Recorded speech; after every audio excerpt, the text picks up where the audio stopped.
the regular meeting of April 26th to order. And the first item on the agenda is the Pledge of Allegiance. So please join me in the pledge this morning. Pledge allegiance to the flag of the United States of America and to the republic for which it stands, one nation, under God, indivisible, with liberty and justice for all. Thank you. So the next item on the agenda is the approval of the agenda. Any proposed changes to the agenda?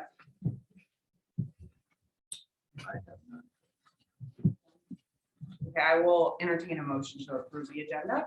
I'll make that motion. Second. There's a motion and a second. All those in favor, please say aye. Aye. Aye.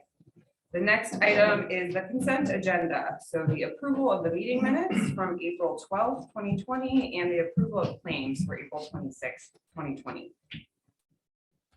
I'll make a motion to approve the consent agenda as it reads. I'll second that motion. There's a motion and a second. Any further discussion? All those in favor, please say aye. Aye. Aye. The motion carries. The next item on the agenda is public comment.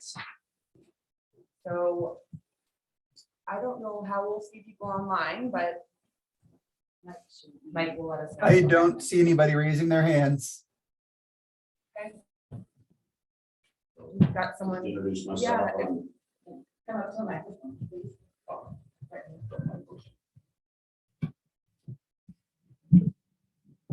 Mike Kaufman, and just introducing myself, finally glad to be back in a meeting with the PUD and trying to work my activism into this. I've been involved in the utility issues since I did back with the NOPE campaign, was Neighbors Opposing Power Encroachment, which started in 1989. We were working against an installation of PSE, wanted to put a high tension lead through the county. And in the end of the day, we passed a citizens initiative that for the first time almost in the world, we told a utility what they could and could not do. And the initiative was very simple. It said that high tension leads of 215,000 volts and bigger shall be in either existing corridors or industrial zones. And it passed by a 64% margin. And one of the things that the county had a real struggle with in the planning division was an industrial zone. And the thing that Puget Sound Energy, we believed in their public comments and stuff, they were trying to sell it to us as a simple thing. Don't worry about it. It's no more than an electric line going down the road. When in fact, 215,000 volts or bigger is 220, whatever that figure is big industrial power. Find a way to call it what it is and deal with it as what it is. When the county thought of it, they thought about, well, we have to have curbs this high and we have to have this, and it meets all these different criteria. And they didn't know how to design that criteria to meet that. And some of that language I had found has been stripped out of the comprehensive plan from the initiative that we had passed. And I think that needs to be brought back in when we're doing these things. They have certain scale, transmission scale and distribution scale. We dealt with that with the pipelines when I recommissioned a committee under the utility chapter in the early 2000s. Again, dealing with pipelines as transmission pipelines of a certain size and pressure, and then distribution lines that distribute to the county and into the citizenry and the industry that we need. That was something that was very important to us at that time. Look forward to the meeting. Thank you. Thank you, Mike. Any other public comment at this time? Okay, I just want to let everyone know that we also have a public comment at the end of our meeting. So moving on to the next item on the agenda, Old business, and the first item under old business is the broadband program update. Brian, will that be you or Andrew? That would be Andrew. Okay, Good morning, Brian, commissioners. So we have this interlocal agreement with the Port of Bellingham, which I believe is page 6 of your packet. Commissioners are no longer participating in the group, so we needed to amend the ILA. So what we're asking for or of you today is to approve the amended interlocal agreement, and the Port of Bellingham commissioners will approve at their May commission meeting. On the 13th of May, switching gears, we are holding an internet service provider meeting. And that's the point of that is to discuss current and future fiber projects. Petricor will be here to assist. And to date, we've mapped out over 150 miles of fiber. So we're really making some good headway right now.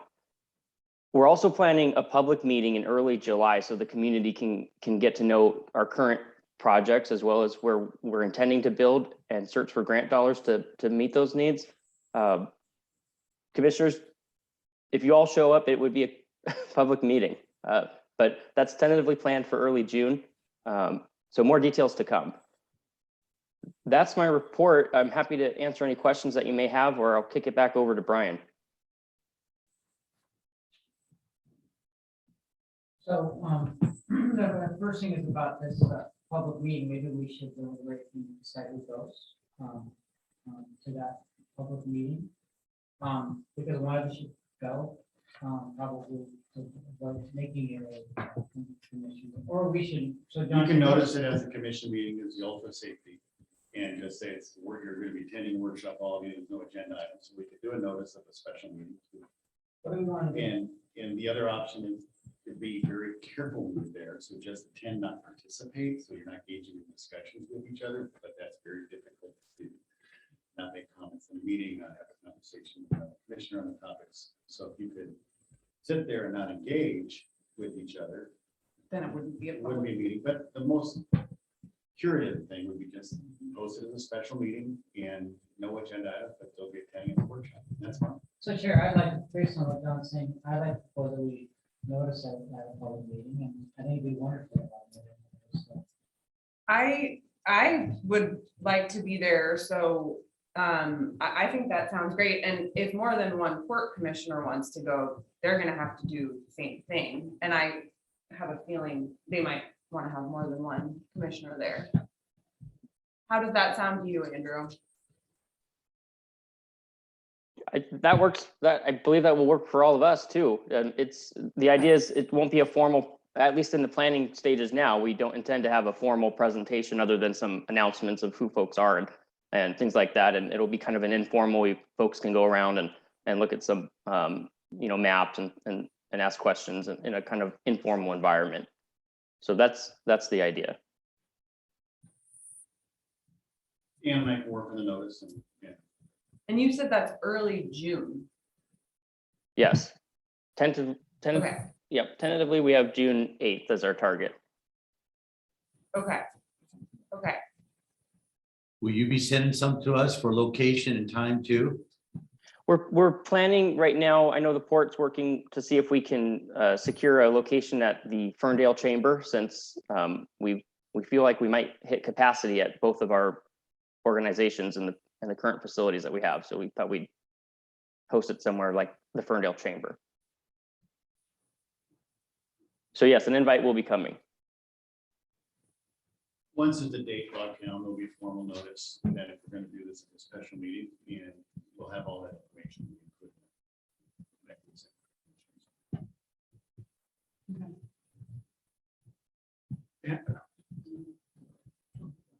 Andrew, we're asking the commission to approve the revised interlocal agreement today. Can you highlight some major revisions? Yes, the major ones are, well, there's two. First is that the commissioners were serving as participants in the steering committee, and they're no longer participating. So we needed to update or amend the language to reflect that the participants are the two executive directors from both the port and the PUD, and then the two broadband managers make up the group. And then we some other kind of smaller things. We said the general manager can tap their designee. So small changes like that. Those are the two things we changed in the agreement.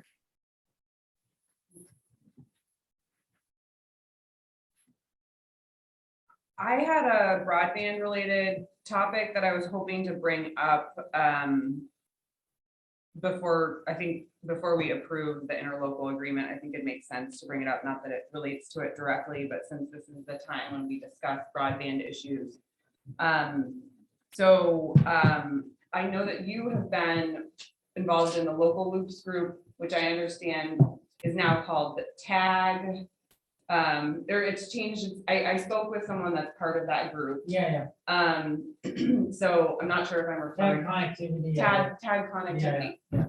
And that group has been working on a white paper Mhm. related to using a local utility district financing model, similar to what Kitsap PUD is doing. I mean, I think that, I missed the last meeting, of that group, but I think that, there's many components to what they're, talking about and financing for, communities that are considered served by the ISPs.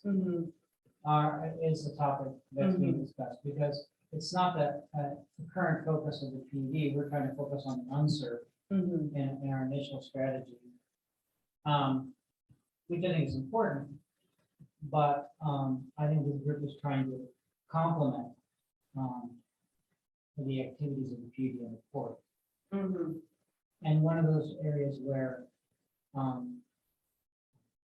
perhaps by some nonprofit or local community efforts, they could start setting up the ducks for potential greater public sector involvement from all the local governments. That's the whole. So one element of that is financing. Okay. Another element of that is probably testing. Okay. Better, higher fidelity testing. So the papers in development, I'm answering questions. I'm not being an author, just to avoid potential conflicts. John and I have to have a conversation about that. Just so I try to respect the boundaries of my role as a commissioner, and role as an advisor in that.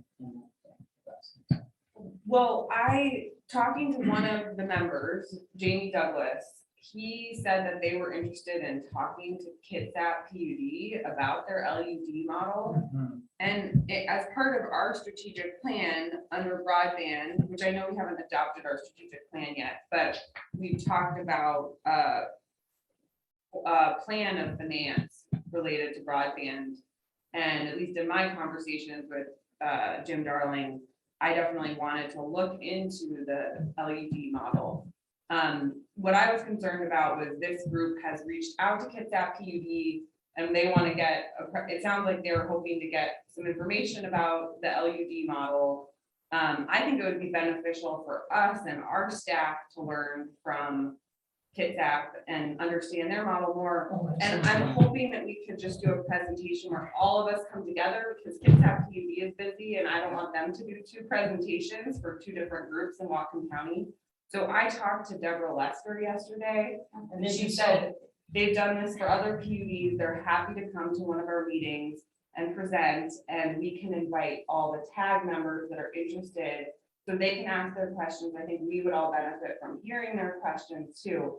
So Andrew, if it works for you, and I actually ran this by Chris before he left on vacation, I would love to connect you with Kitsap to see if they could come to one of our spring or early summer commission meetings to give a presentation on the LUD model that they use, because I know there is commission interest in it and community interest in it. So I just wanted to get everyone up to speed, and then I can make that introduction, Andrew, so that you can get in touch with their broadband lead at Kitsap. That sounds great. We'll get it set up. Okay, Thank you. okay, okay. Does that sound good to both? I mean, I just wanted to It's a great keep idea. everybody, okay, And I was gonna add is that I already feel like they've been so helpful. they're really helpful. And yeah, and I worry about this bugging them too much. Right. And that's, so you come up with a wonderful solution to the problem that I noticed. Okay, okay, great. I don't know that I have that much more to talk about under broadband. So, yeah, I think that was kind of the key thing I wanted to bring up under broadband. So it's okay, Yeah. it's just a good discussion. And I also have no issues with the agreement, so, under discussion, I also want to bring up, saying that 150 miles, let's try to be careful about that number, because if that's strands, being laid concurrently, that might give the public a wrong impression. Or if it's actually, when you say 150 miles, which means, you know, whatever number of strands, 64 strands, going 150 miles, that, it'd be good to clarify what that is, because it could give the public impression that we're going further or than we are.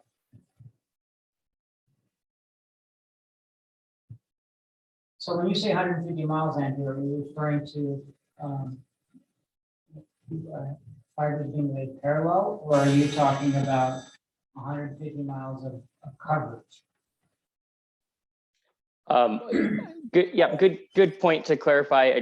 The strands, just talking about a piece of just a fiber in the ground or on poles to reach all the unserved areas, because they're so spread out. We would need to lay, and this is all preliminary, right?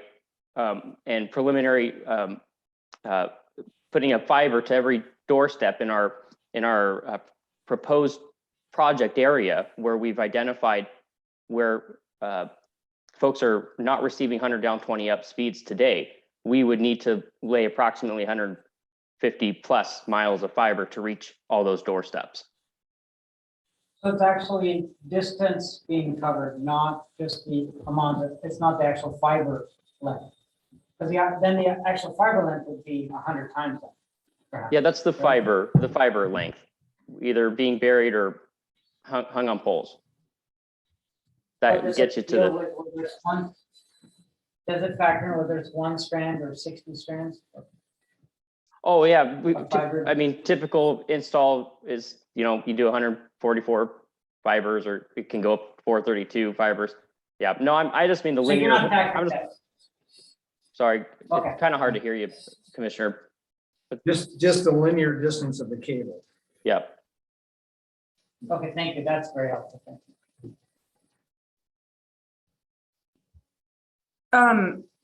One question, you just said it's hard to hear a tool, and I saw a Q&A thing pop up. Are we having any audio issues for the folks that are participating virtually?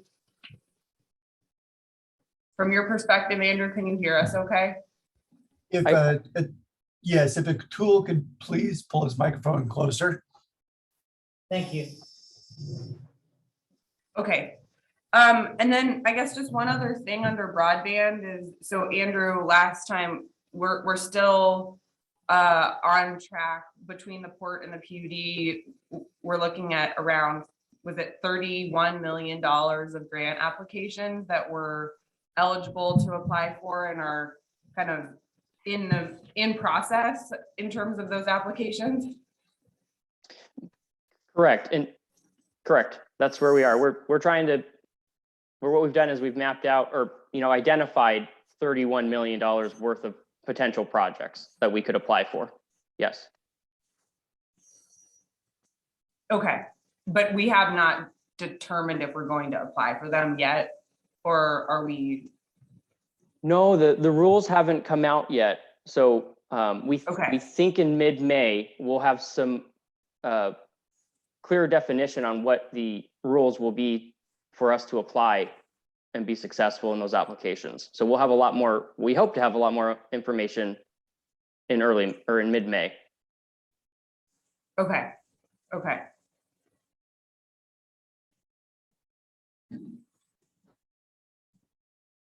I did have one other thing that has come up, but I don't, Mike, did you want to jump in with anything? Okay.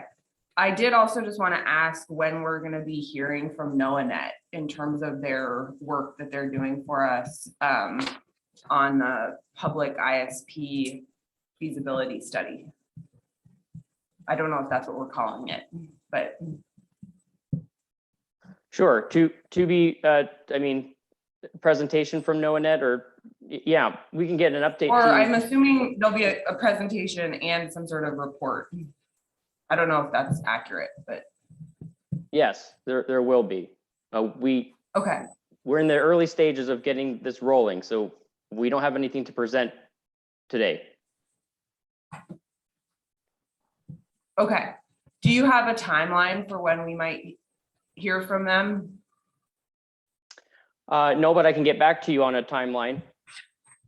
Okay, Your question stimulated a question. So,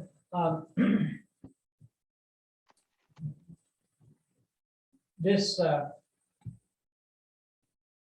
pursuit of additional input and help from NOAANet is a topic that has been on the burner for over a year. And it's evolved.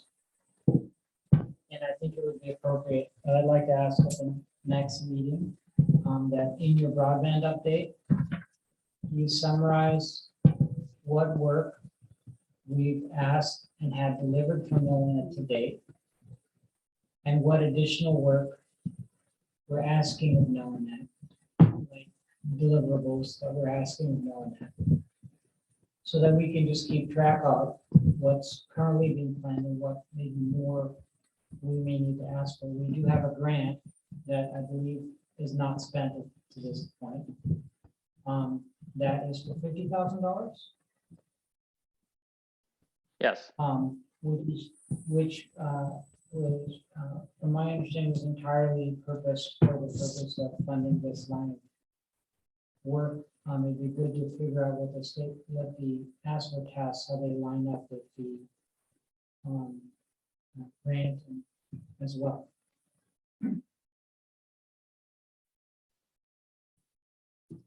And if it takes another meeting, but that it'd be good to get that report out on where we're at with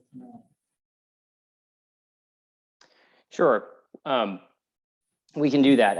Absolutely. The idea is, step one was for us to identify this project area and do some preliminary mapping. And we're going to go out in the field and route drive that to get a more defined route. And then we'll hand all that information over to NOAANet, and they can start doing what they're doing, which is why they haven't been queued up yet.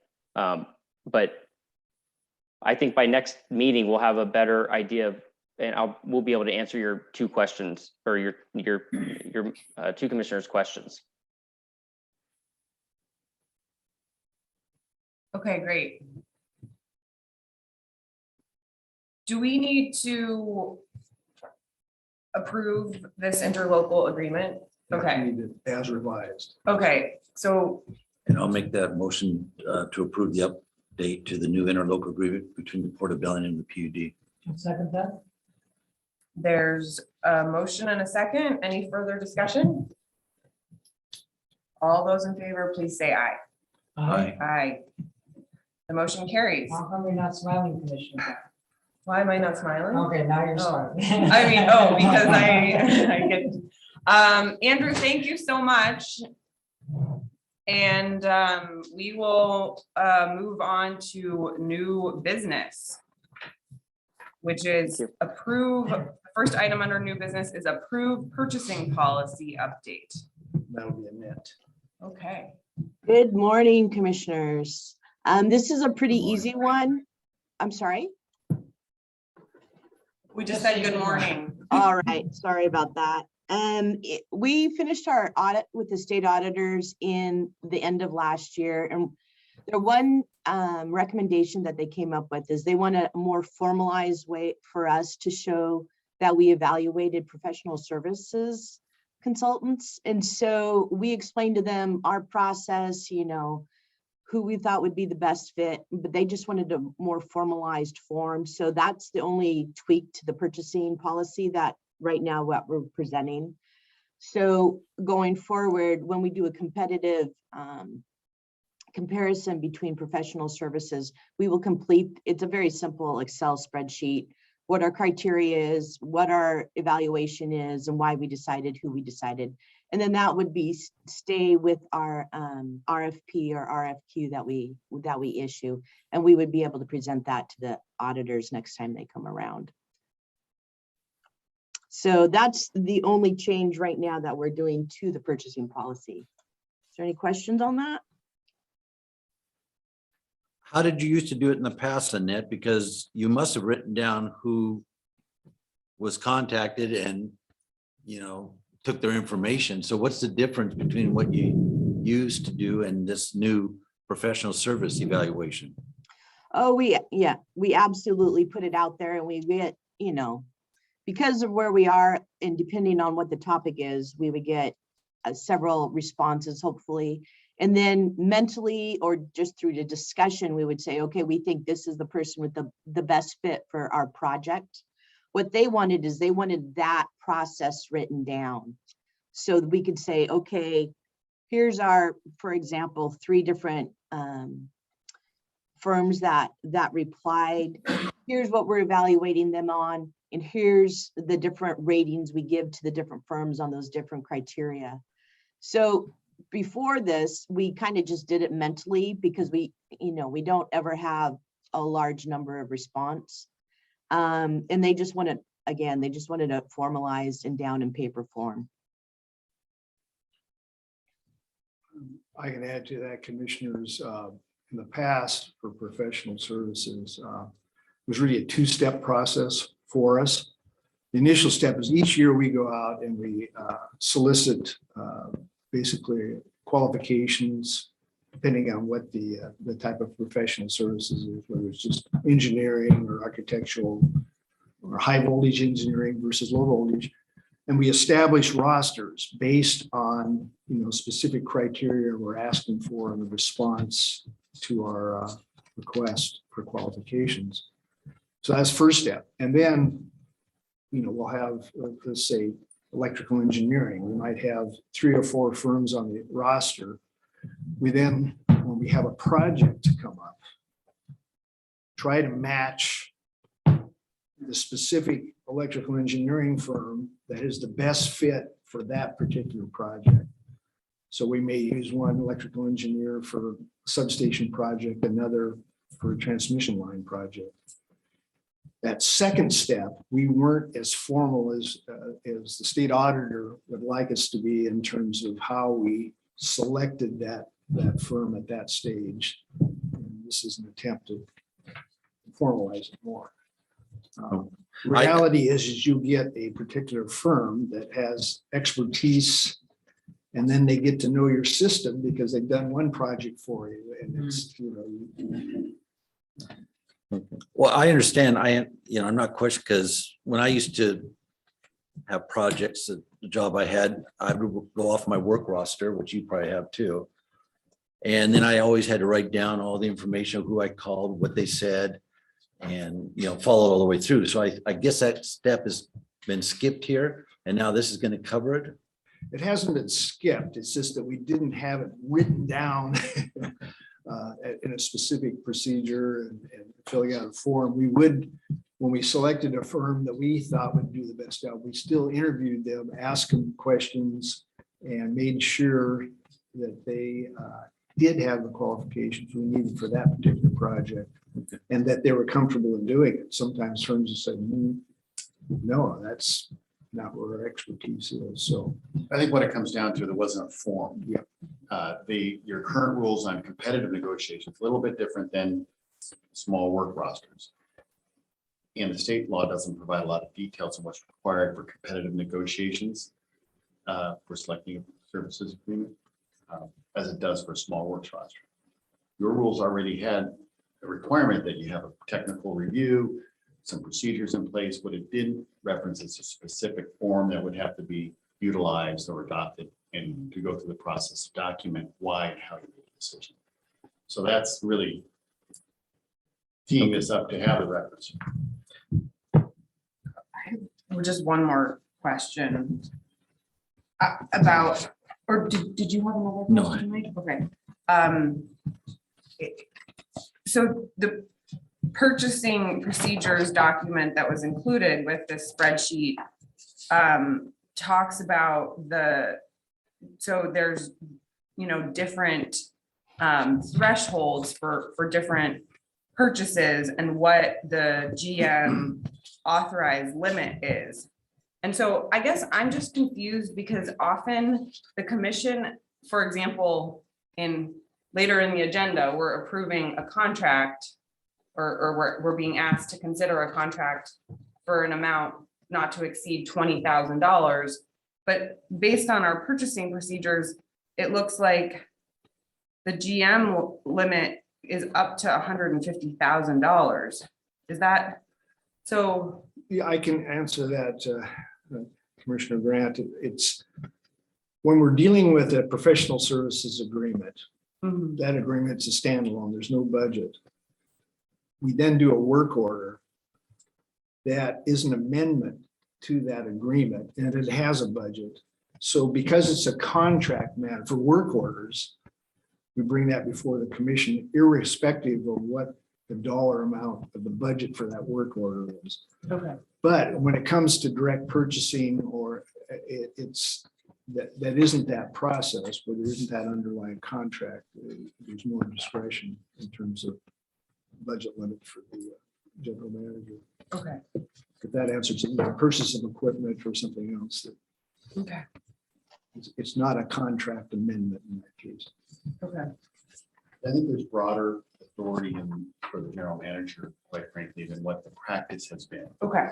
historically. Okay. In that the commission, the staff has sought to make sure that the commission sees what the tracking of task orders are over time.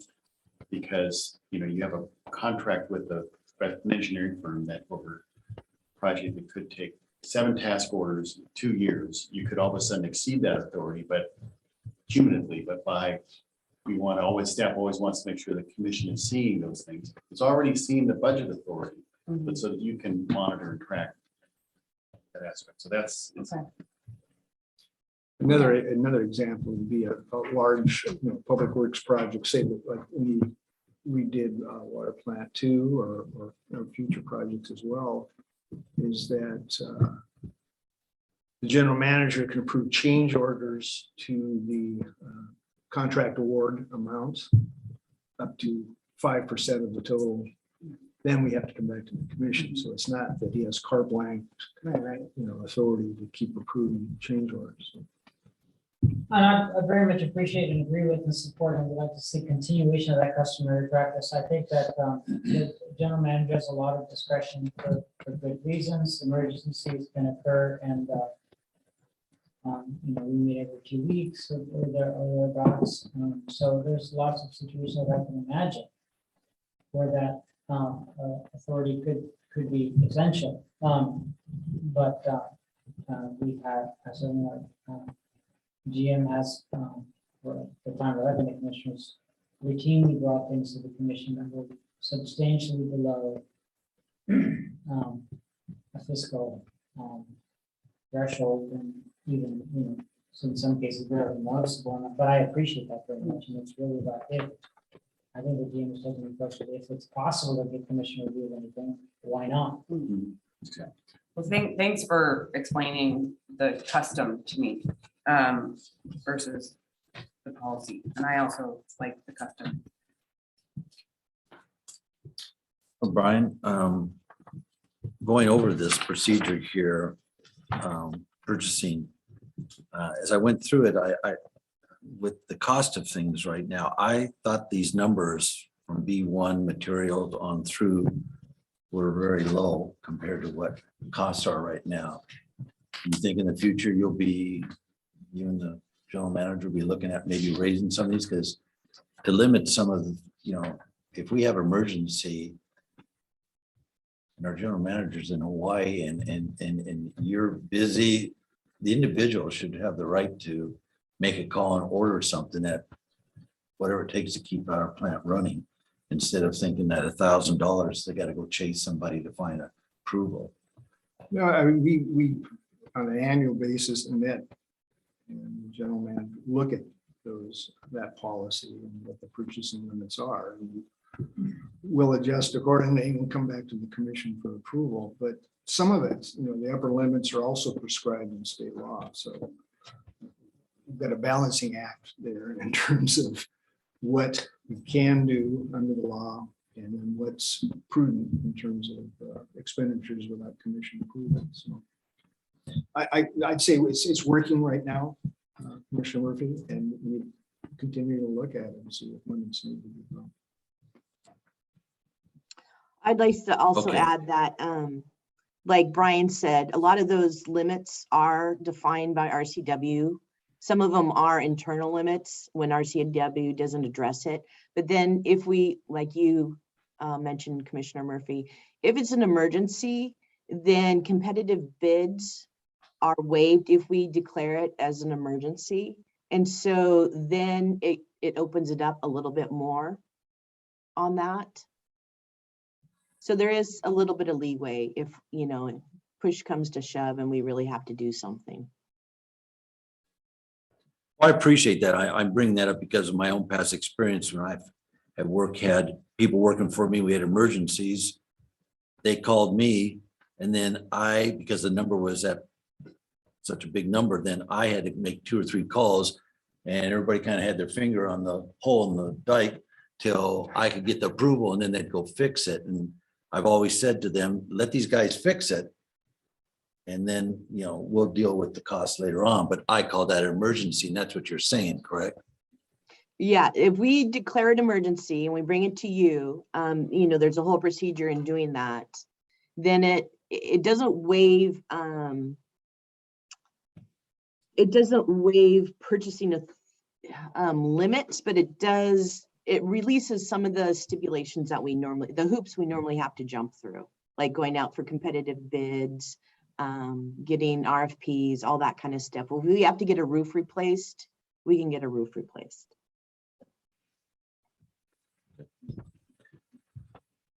Thank you.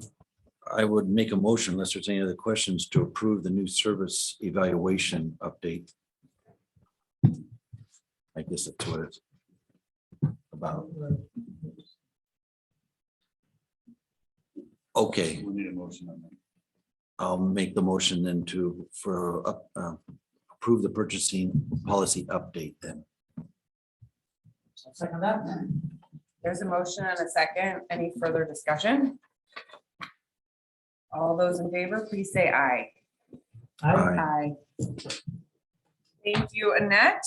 And then I believe you have the next agenda item, which is approve the 2021 annual financial report. I do. So this is our fun recap of the previous year PowerPoint we get to do every year.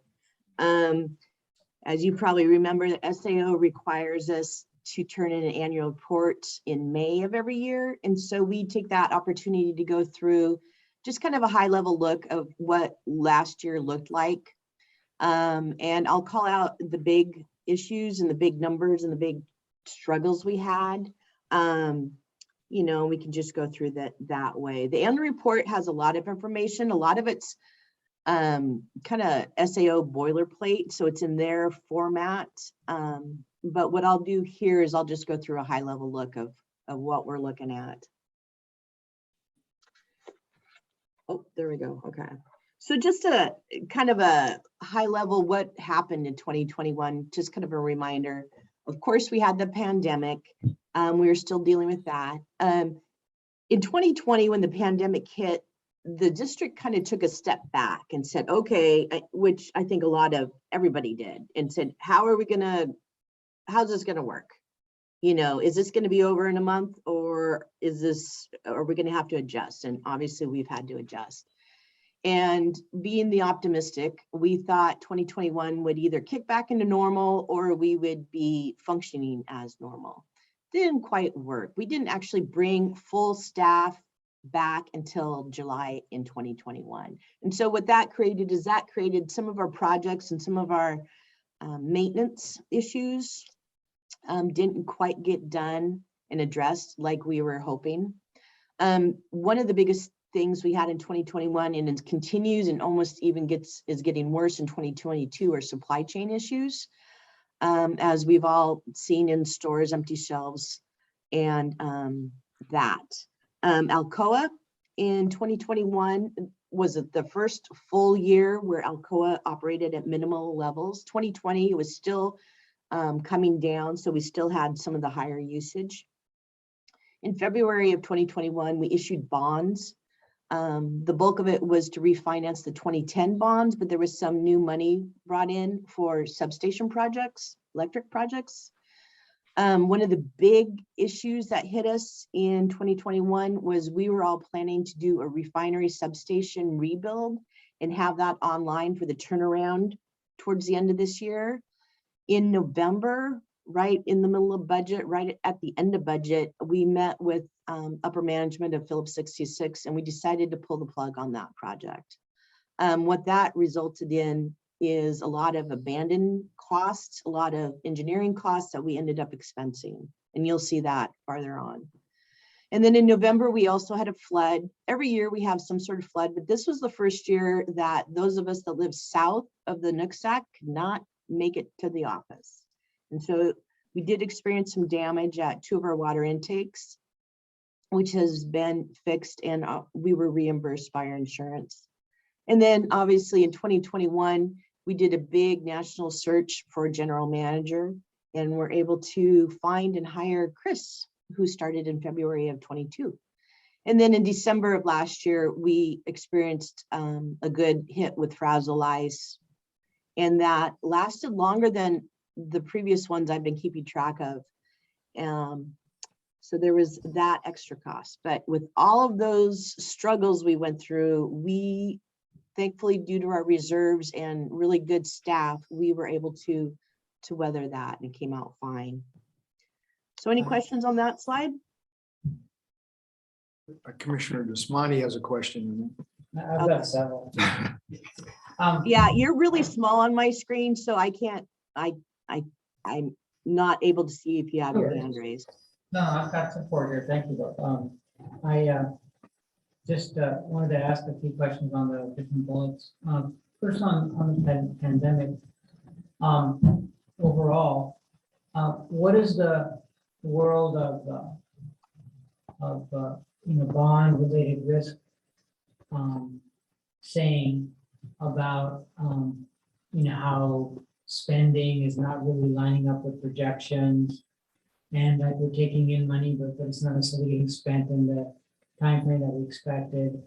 And I'm just wondering about what's happening with respect to that, and how will this make us look like we don't know what we're doing, if you know what I'm saying, to the financial markets. And is there an awareness in the financial markets or consideration for the fact that it's not, things that we're doing is not consistent with what we would normally plan? Okay, there's a lot in there. I would say Yes, I know. how you see it reflected in the bond markets is in interest rates. And so when we issued bonds in early 2021, we got really good rates. We got a really good deal. So that was optimal timing on spending that. When you issue bonds, whether it's during a pandemic or any other time, you have what's called arbitrage. And what those are is those are rules of spending. So what it does is it prevents you, the extreme example is we would issue $100 million in bonds, only planning to use 10 and use the rest of that to pay back the bonds. Because what you do is you can invest it at higher rates, usually a lot of times, than you can the rates that municipals can borrow at. And so there's a lot of rules around that of you have to spend it quickly. And so every year I have to submit, we have a consultant that we use, and I have to submit when we have bond money, our spend down. And so what we do, what our approach is when we issue the bonds, we always have a goal. Okay, the goal is we're going to issue these bonds for these 2 substation rebuilds. But when I do my spend down, every capital project that we are dealing with within that utility gets attributed to that bond money, so that that bond money gets spent down quickly and we don't hit arbitrage. Does that answer some of your questions? Yeah, it does. It basically says that you're well aware of the problem and you actively manage it. Yeah, and there's rules around it, so it is being looked at. Yeah. And I hope that on the market side, there's an understanding of what's happening to not just us, but practically every utility in the country, and how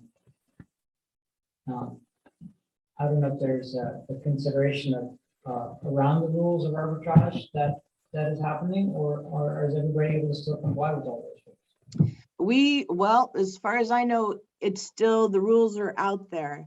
I think the market, what they look at is, are you spending your bond money on your refinery substation, or are you spending your bond money on a transmission line? That's not as important to them as our ability to pay back.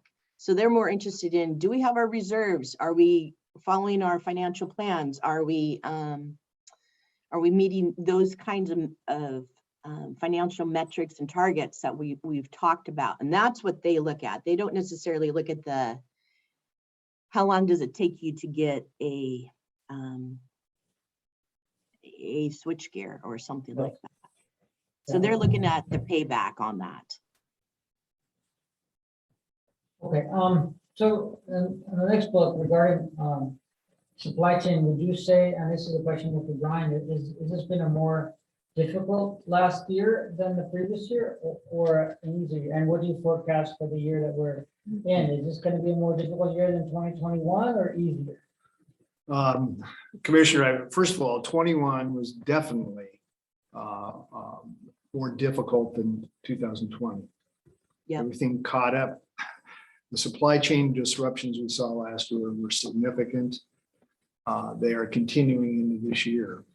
I would anticipate this year is not going to be any worse than last, but what we're seeing right now is at least similar. We've seen the cost of almost everything, whether it's materials, chemicals for maintenance or capital equipment. Everything across the board is more expensive than forecast previously. An example I can give is that we had like $450,000 in the budget for a VFD.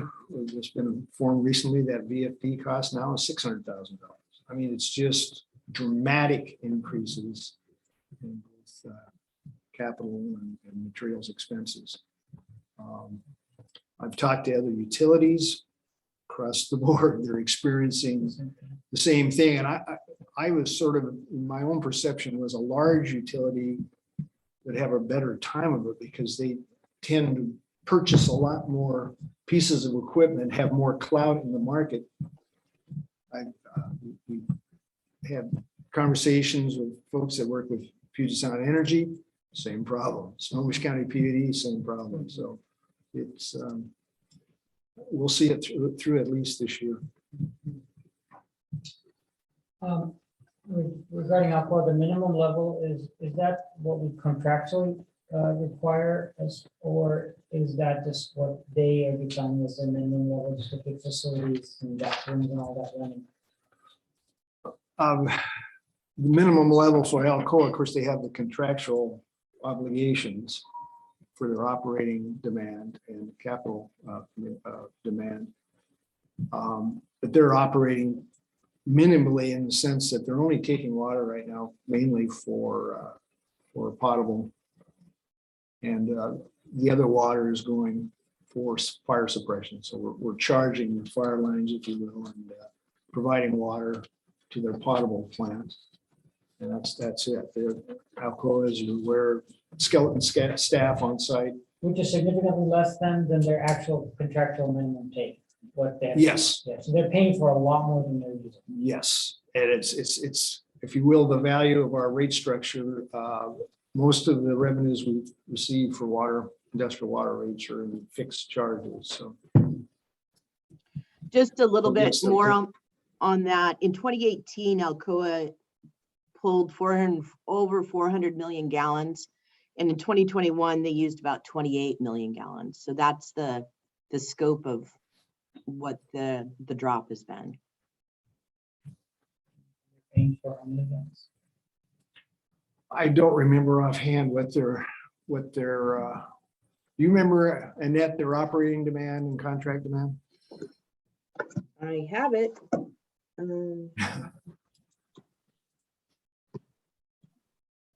So Alcoa's is their contracts 2.8, and then they dropped their operating to 0.18 million gallons a day.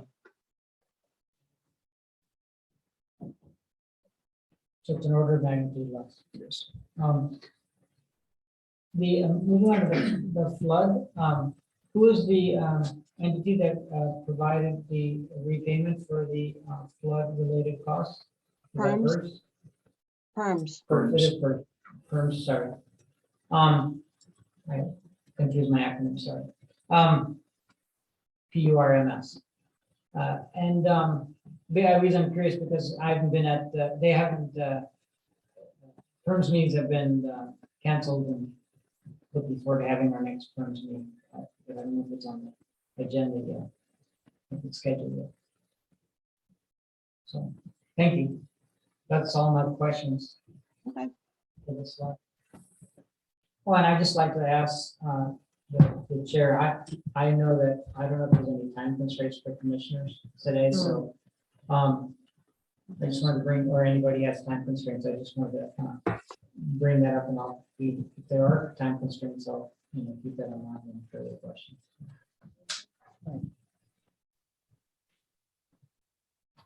All right, so our next one, this is the worksheet that you show we have in our memo. Lots of numbers, and I just want to note that this is not a GAAP or a generally accepted accounting principle worksheet that you would see in our annual report, but this is more of our budget format. So the non-cash expenses like depreciation have been removed, and also the pass-through for Phillips 66 has been removed on this. And what we'll do is we'll go through this piece by piece, and I'll just pull out the higher level things that need to be talked about. So the first one on here is the revenue, and there's no big real surprises on this. If you remember, we had the heat dome and the hot summer, so not surprisingly, our irrigation revenues were up. Irrigation always tends to fluctuate a lot with what the weather ended up being.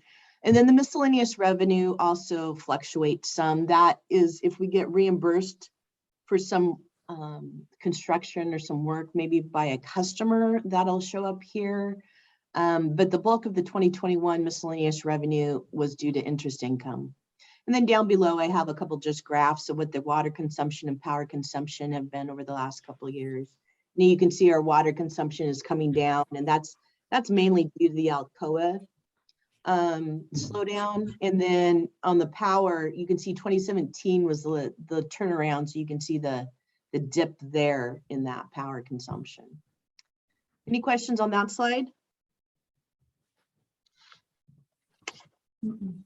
All right, so expenses. This is a big one. So starting off with labor and benefits, that comes in real close to what we did in 2020 and also budget, but there was a couple big swings in there. And being the optimists, we all thought we would get a lot more, we do a lot more work in capital. So the budget shows a lot more labor being allocated to capital than what actually happened. So that increased our expense. But then that was also offset because our budget, we had 4 different positions that we had budgeted to fill, and we only filled 1 with Andrew in the telecom position. So that kind of brought it back down. And so it looks pretty good, but there was a little swing in there. And then the O&M, the admin, I have listed out a little bit farther or down below. The big ones to call out here was the big swing in the purchase power, chemicals, and water. That was power regulation charges. There was a catch up from a couple previous years there, so there's a bump. And then the other one is the extraordinary maintenance that I wanted to call out. As you can see, we did better than we did in 2020, but we didn't do quite as much as our optimistic budget thought we could get done in 2021. And then down in admin, outside services, that covers like legal and engineering, and those also swung. So our legal was quite a bit more than our budget. We had a lot of special meetings, especially around the general manager hiring. So we saw a lot more of John, but then that was offset by engineering. We had in our budget, if you remember, work for when the city of Ferndale does work on the levee. We need to have an engineering firm review those plans and see if it's gonna affect our plant 1 intake. We will continue to budget for that until city of Ferndale actually does that, but that did not really occur in 2021. Under the business development projects, excuse me, we were under budget, and that's mainly due to the adjudication we had budgeted. We had budgeted more for adjudication than we actually spent, but I can tell you those expenses are increasing. And then under fees, permits, and assessments, there's a big swing between 2020 and 2021, and that's the election costs. Election costs typically have been running around $140,000. And so we got hit with that in 2020, and then we'll get hit with that again in the fall of this year. And the big highlighted 1.5 million, that is the refinery substation expense. Because that project produced 0 assets, and was abandoned, it didn't result in a capital asset, so that got moved over to the expense. And that I was gonna jump in with some questions about the refinery. So in the report that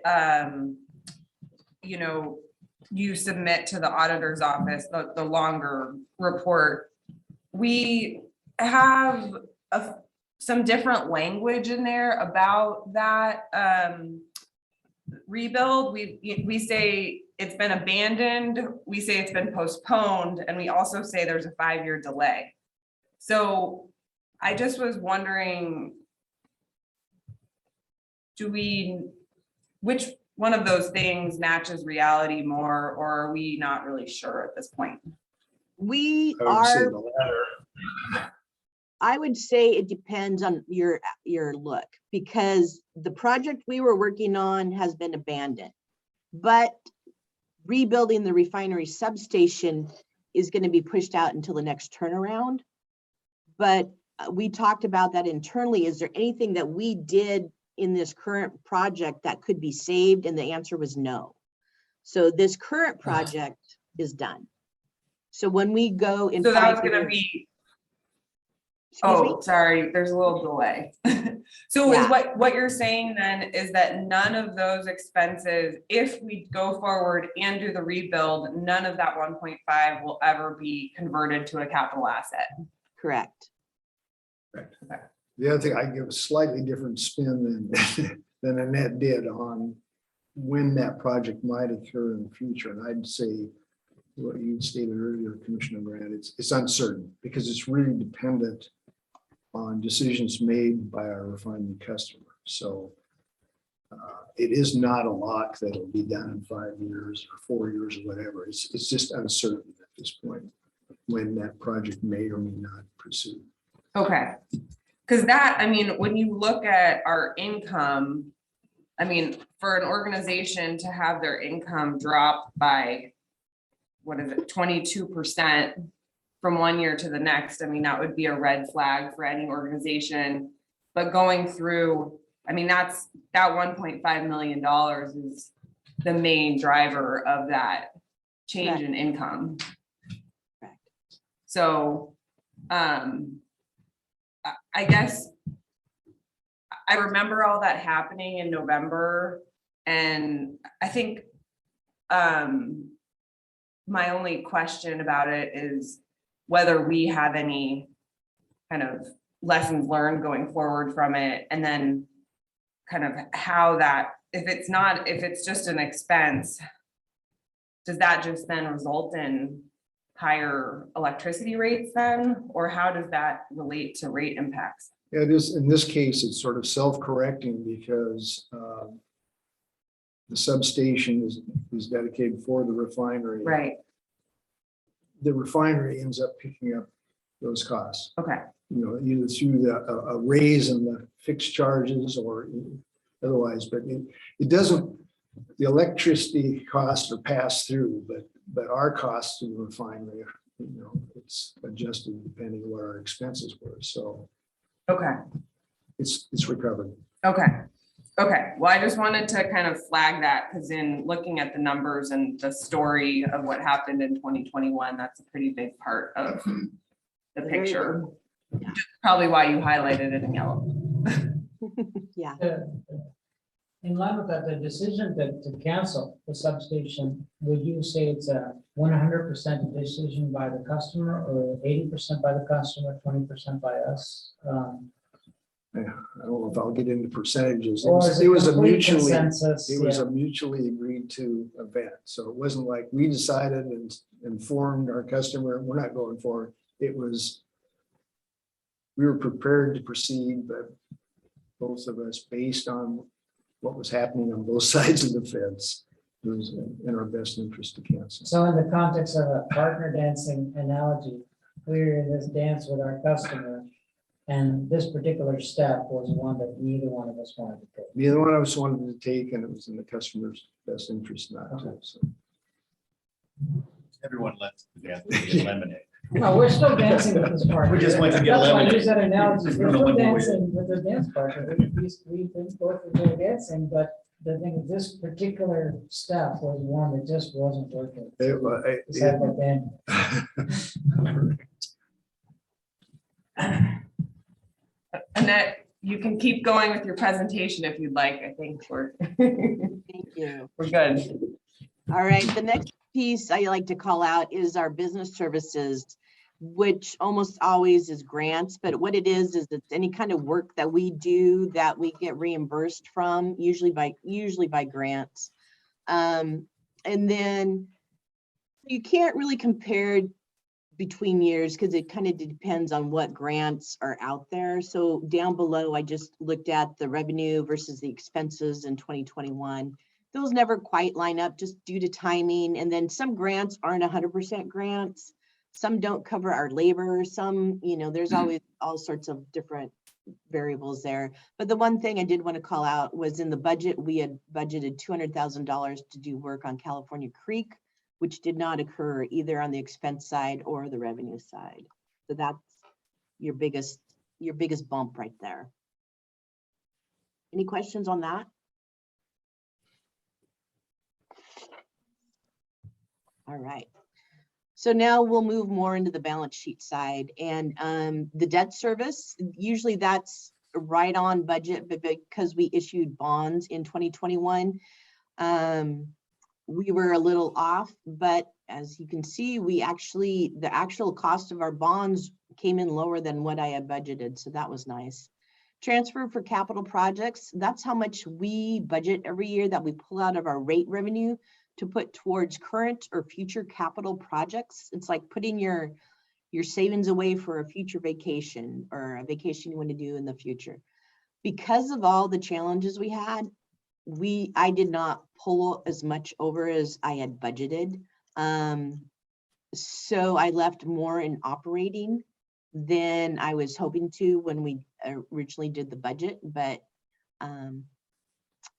if, you know, our revenues come up, we can actually make up for that next year if that happens. And then down below, I just wanted to call out the bigger capital projects that we were working on in 2021. And 2021 was a very difficult year. And the two big ones, unfortunately, both fell under the electric system. So the Ferndale substation, this was kind of our basis a lot for really recommending to pull out of the refinery substation. Ferndale substation has just gone sideways every way you can think of.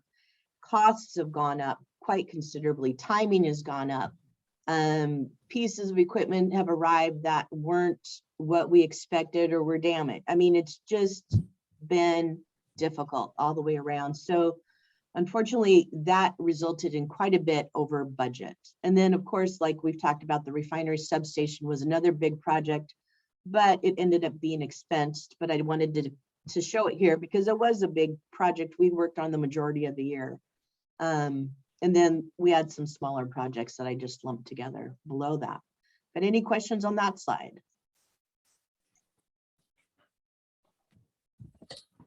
I don't have a question, but I was just gonna say, you know, again, when you kind of look at the story of what's happening with the PUD, looking at the numbers, the Ferndale substation is huge, right? It's $5.6 million. And so to me, it was just a reminder that, you know, this is something that I want to be in the loop about a little bit more. Even just, you know, when it's maybe even doing a tour or something, because when you look at our total capital improvement spending, it's a huge chunk of what we've been spending. And so I think that's kind of just more a comment that this was a good wake up call for me, that I want to, you know, maybe get on the ground a little bit more and kind of see what's going on with really big capital projects like this, if there's an opportunity to do that. Sure, we'd be more happy to arrange a tour, so. All right. So our next slide is just some pictures of kind of where we're at, just high level pictures. And the first one up the upper left is just a real high level cash flow of how much money we brought in, how much went out in different categories. The one thing that I would like to pull on this or show on this is that use of restricted funds in 2021 of 1.9 million. When we refinanced the 2010 Series B bonds, the 2010 bonds had required cash reserves to be held. And so we've been holding that. But when we refinanced, we were not required to have cash reserves. So we were able to release that 1.9 million back into the operating bucket, which in effect kind of brought down how much we had to borrow on that.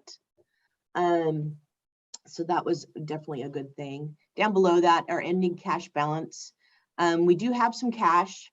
As you can see, it took a hit last year. But I also have it segregated into what we have restricted and we can't touch, and then what we can touch. And then up in the upper right, our capital project spending, as you probably can guess, went up quite a bit in 2021.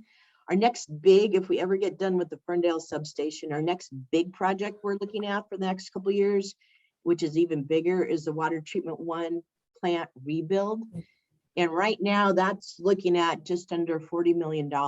So timing on that is still questionable, and a lot of things are still questionable. But right now, looking forward, that's our next big one we're looking at. And then the yearly debt service down below that. I just always want to keep that in front of you. This is a non-flexible spending that we have to do every year. And so the one thing to call out here is we will be issuing bonds if we go forward, or when we go forward with the water treatment plant 1 rebuild. And in the 2022 budget, we had bonds being issued in 23 and in 25. Now, I didn't include that because rates are changing quite a bit. Timing's changing quite a bit. So how big those bond issues are going to be is still somewhat in flux, but most likely there will be some bond issues in the near future there. Any questions on this slide? Okay, and so just kind of wrap it up, I'm kind of doing the same thing we did at the beginning, but just looking at 2022. Supply chain. So that we got hit hard in 2021 and it continues, and even I would say it's getting a little bit worse in 22. I don't know if Brian would agree, but in end of 21, beginning of 22, we have a chemical supplier who has been really good, always low bid. They let us know that their prices were going up. And not only did they go up 56%, but they would only guarantee that through the end of June because the market is so crazy right now. So across the board, we're getting hit with increases. We're also getting hit with extended lead times. We had an engineer just say, you need to build in an extra year to your big projects because lead times are just so difficult right now. We have contractors who are wanting to bid on our projects, but the bids and the pricing that they're getting from their suppliers will not even last until when our bids are due. So they're having trouble creating bids there. Lead times, So how do you, I'm sorry? how do you plan ahead in a situation Good question. when the people that are giving you numbers don't have any rope and you're being asked to plan in advance? How do you do that? That's, you build in a lot of contingency. Yeah, it's Yeah. quite a squeeze. Yep. Or reverse squeeze. I don't know, maybe it's not a squeeze, it's a stretch. Yeah, Or sorry, significant delays. yeah. Well, clearly, I mean, one area is when we get an engineering estimate, we're bumping up the contingency on those estimates. Because what we saw last year, the engineering estimates were all below actual, so. It's a crapshoot right now. It's, yeah, at the Ouija board. Mm. It's tough. What I see in the private market is a lot of negotiation between the consultant, with the architect, engineer, and the suppliers. And that suppliers will say, "Oh, take a 10% risk of I'm going to increase my price 10% because I'm going to guess the market there, but above that, you're going to have to share or take the cost." So there's a lot of purchasing negotiation that we go on to try to accelerate your deliveries, but it's a Wild West market.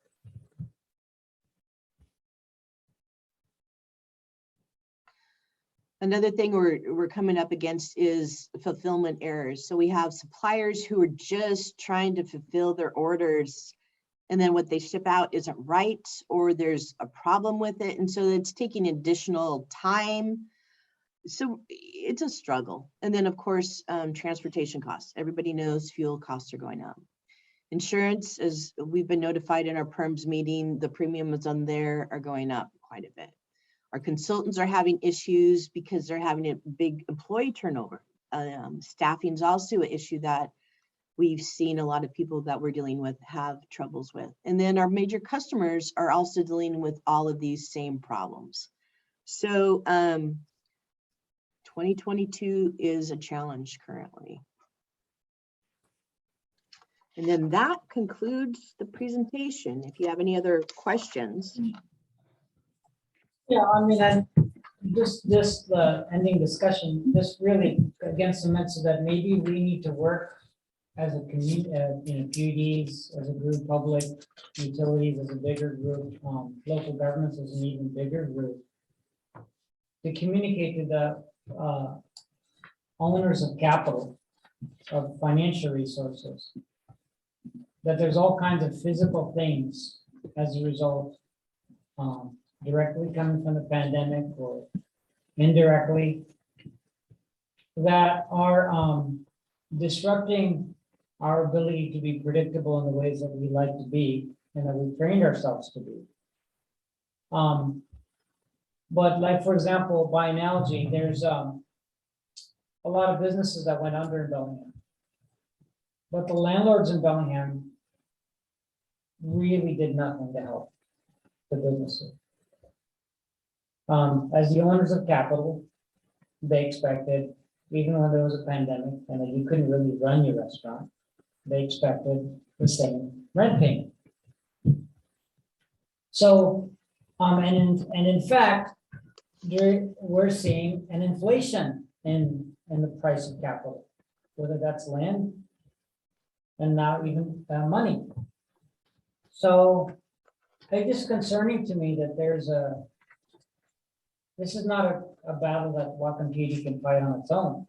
But I think we should be aware that, this is that there's a benefit, that's why we have trader associations, and that's why we communicate.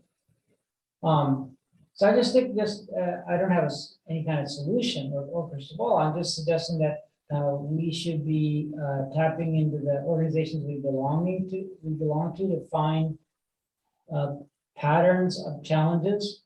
Like, for example, variances. I don't recall seeing in my time as a commission, which is limited, of course, these kinds of variances. There are variances all over the map in this report.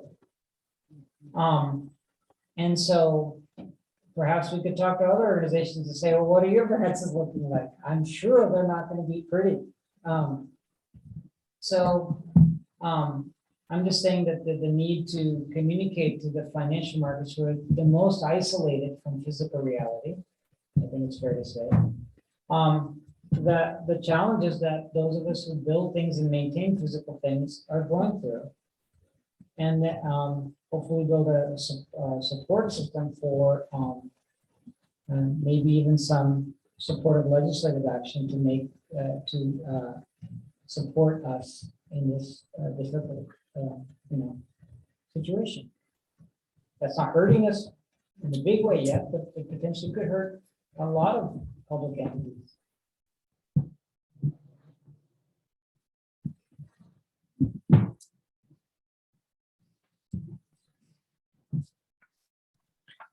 If we're done, I'll make a motion to accept the district's 2021 annual financial report. I'll second that. Okay, there's a motion and a second. Any further discussion? All those in favor, please say aye. Aye. Aye. Aye. The motion carries. Thank Thanks, you. Annette. Thank you. The next item is approved professional services agreement with Ivoxy Consulting. That would be me, Commissioner. Actually, the next two action items, we have the approval of the standard professional consulting services agreement with Ivoxy, and also approval of the work order with Ivoxy. So they sort of go hand in hand.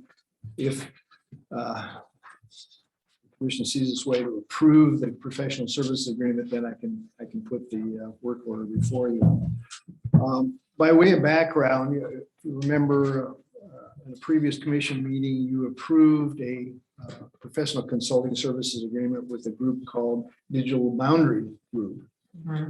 And this was part of our ongoing efforts to improve the cybersecurity posture of the district. And I say ongoing because on an annual basis, we continually update, review what we've done in the past, see if it's working, and look at updating our cybersecurity. Whereas the previous consultant was brought on board to do penetration testing, test our fences, see whether or not they can get inside our digital systems. This group has a different expertise, and what they, if they're approved and we bring them on board, we anticipate the first work order will be to work with our IT staff, our SCADA IT staff, in developing really a roadmap or a plan for basically addressing our cybersecurity, in the sense that they'll look at what we've done to date. They'll look at the results of the penetration testing, which is now complete. And they'll work with us on making recommendations. Here's what we think you can do in terms of your policies and procedures. Follow. Here's what you can do in terms of the technologies to employ. Looking at what Digital Boundary Group found, where there are weaknesses in our protection. Here's the technology you can employ to fill those gaps. And so this is really a road mapping exercise to help us move forward and help the IT staff.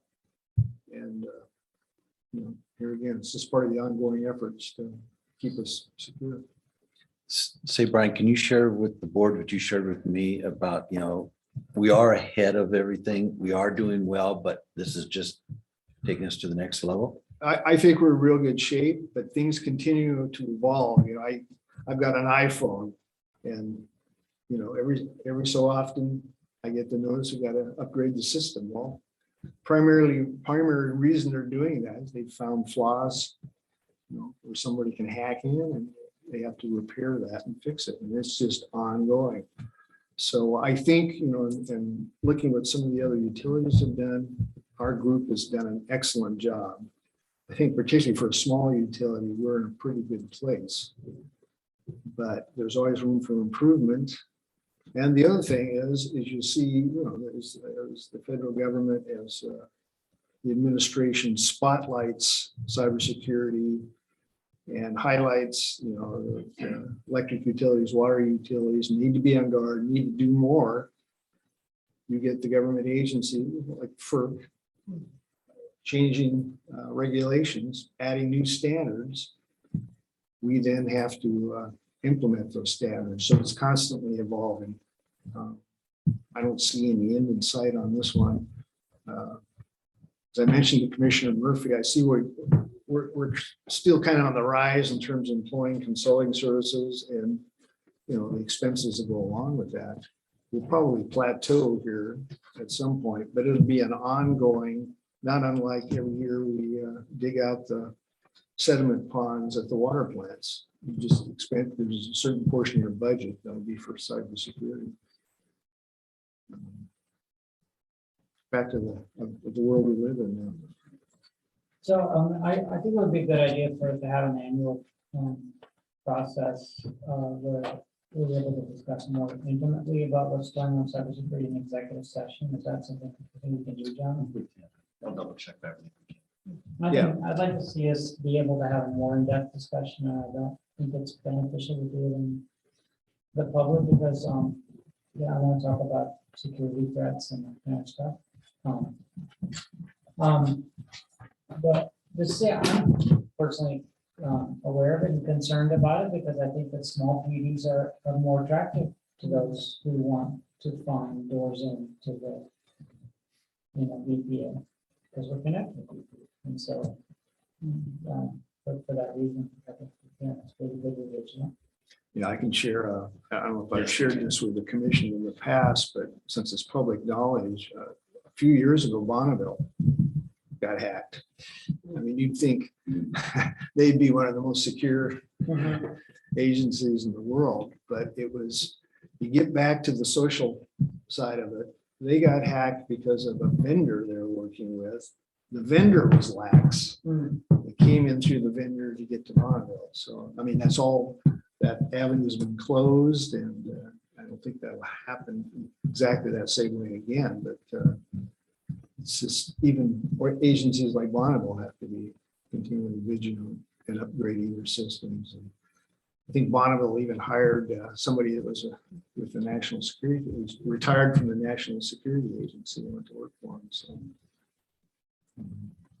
but I would agree, we have information, we can't get into specifics in the public forum, but we're more than glad to share information in the executive section. Yeah, you guys can take that back to Chris and one of those appropriate engineer that have that. One of the regular meetings, does that make sense? Sure. Yeah. So the action item I'm asking for first would be the approval of the consulting services agreement. And as we've mentioned before, it's an agreement without a budget. It just kind of briefly outlines the general scope of services to be performed. The actual budget and the actual specific work items are in the work order. So I'd like to make the motion to approve the professional services agreement with Whatcom Consulting. Second. There's a motion and a second. Any further discussion? All those in favor, please say aye. Aye. Aye. The motion carries. And then, do you want to keep going on, tell us about work order? Yeah, work order number 010422 with the Roxy Consulting would be the first work order under the professional consulting services agreement we just approved. And this work order is that development of the roadmap, basically outlining what we can do to improve our security stature, both in terms of policies and procedures and actual technology. Basically a game plan for IT and it's good for folks to follow. So with this work order, we're asking for approval for a budget not to exceed $20,000 and authorization for the general manager to execute the document. And in this case, in Chris's absence, I've been given the authority to execute the document if the commission approves. I have no further comments. I have none either. So I'll make the motion to approve the work order 0104 22 with the Roxy Consulting. Second. There's a motion and a second. Any further discussion? All those in favor, please say aye. Aye. Aye. The motion carries. Thank you, Brian. And are you gonna lead us in the discussion about the work order with Pacific Survey and Engineering? Yes, I Okay. am, Commissioner. And one thing I'll note for the record, in the packet set out, we inadvertently left out the actual work order form, but I've handed that out for your review. It basically mirrors the action memo itself. And I've also made a copy available for Ann to distribute. But what this is, Pacific Surveying and Engineering, from time to time will be asked to do small survey engineering projects for us. It's not big projects, but for an example, we might get a request for an irrigation connection to our water lines, either on Aldergrove or Douglas Roads. And they may be asked to do something as small as design a vault for acceptance of the pipe and the meters and et cetera. So they're small projects and they seem to be increasing in frequency. And so rather than do a work order for every small project, we kind of lumped them and do this work order as an on-call services. So when we get one of these coming up, we have a consulting team on board that can take care of it. So it might be in one case a small design, another case it's an actual survey, find the boundary points here, find property lines, etc. We currently have Pacific Surveying and Engineering providing that kind of service under an older work order. And we thought it wise just to terminate that work order and do a new one with a new budget. Be glad to answer any questions you have. I can make a motion to approve work order number 010422 for on-call service with Pacific Survey and Engineering. I'll second. There's a motion and a second. Any further discussion? All those in favor, please say aye. Aye. Aye. The motion carries. Thank you. Thanks, Brian. So the next item on the agenda is WAPUDA policy positions discussion. And I asked for this to be on the agenda, so why don't I kick it off? We have had a few discussions over the last few months, specifically on the,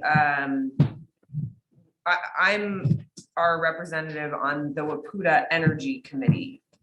And there's been a lot of discussion about WAPUDA's position on electrification and supporting electrification bills during the legislative session.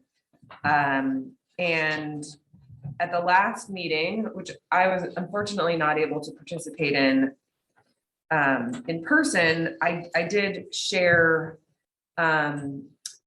my opinion on our stance on electrification based on some back and forth that Chris and I had. And I believe he forwarded, Waputta sent 4 questions related to this kind of the issues that they're frequently grappling with related to electrification in the legislative session. And so at that meeting, and I know Atul was there in person, and every PUD went through, around the table and kind of shared their sort of position at that point on the first question, which was essentially just, should Waputta continue to oppose electrification bills? And I think there was there was quite a bit of, I think the most common response was, we should not continue opposing electrification because this is going to happen because of forces outside the industry, but Waputta should really still be a strong voice for reliability and resource adequacy. But I think in my conversation with Chris afterwards, especially because there's kind of 3 more questions that Waputta was asking about, especially in terms of some of the bills that are frequently coming up in the legislative session related to phasing out natural gas, that it would be worthwhile for all of us to have a discussion about those questions together. And then, whether it's me in partnership with staff, get them in writing so that we can have a position as a commission, not just me saying, here's my opinion, which I think is what a lot of other commissioners ended up doing. But really what this point is actually, I'm not suggesting that we dig into this policy positions discussion today.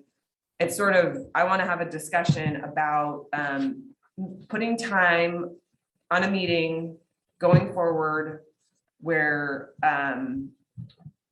I get feedback from both of you and probably with Chris, really formalize what our statement back to Waputta is on those questions. So I guess the question for me at this point is that a discussion you want to have, or should Chris and I just write a letter and you guys can take a look at it? How do we want to approach this going forward?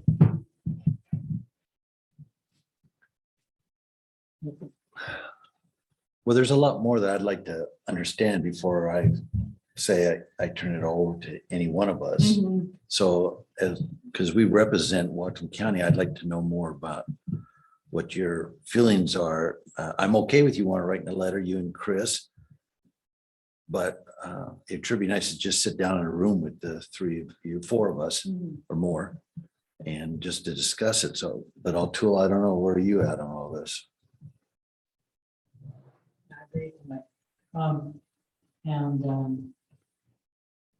And how to parse it out, maybe an energy policy, where we cover all the energy.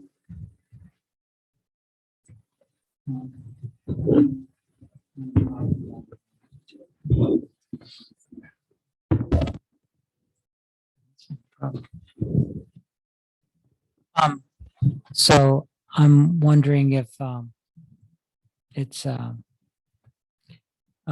would be wise to do it as an energy policy, chunk of time we have, and then in water policy chunk of time we have. I think it'd be really, and then maybe even another suggested annual thing that we revisit every year as appropriate, to have a discussion, because there'll be new things every year to talk about. I sent an email in response to the email that Chris sent. Did you commissioners receive that? I don't think so, because I think he didn't want to create a serial meeting over email. Right, So and we were careful at Waputta not to do that too. Yeah. But now we're in an open public meeting, and I can say things that I wanted to say then. The first thing I wanted to applaud you, Commissioner Grant, for taking that initiative and addressing those points. It was definitely, I would say, a minority position in that room. Although there was a desire to have, I think there was a really significant number of people who said that there's clearly a move for expanded electrification by way of transportation and increased electrification of building. Is a trend that's happening whether we participate in the process or not. No matter how vehemently we might even oppose such a process, that's happening. So it's unwise to try to stop, just from a practical sense, to try to stop an overwhelming trend. That what you pointed to as well. However, sitting in the room, there was a lot of body language that was that I interpreted as uncomfortable with the idea of that.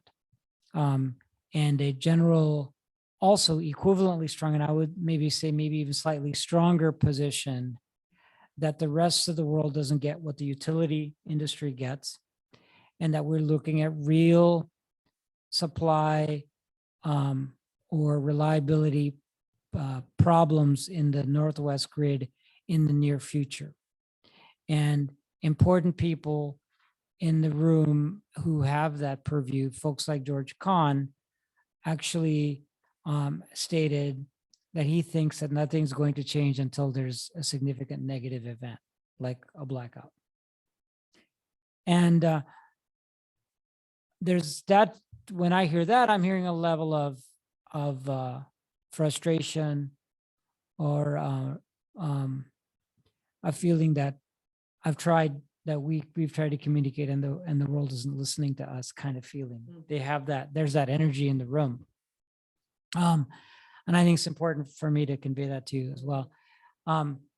You know, because you're our delegate on the Energy Committee, the best thing I thought I could do, though, to be supportive was to ask some questions. So I didn't state a position, I asked some questions. And the questions that I asked were around, you know, like, well, how do we find a middle path?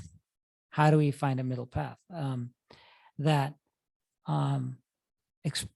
acknowledges the overwhelming trend towards electrification, but at the same time identifies pathways for addressing reliability and so on and so forth. So in that line, there has been work done even since the WPUD meetings.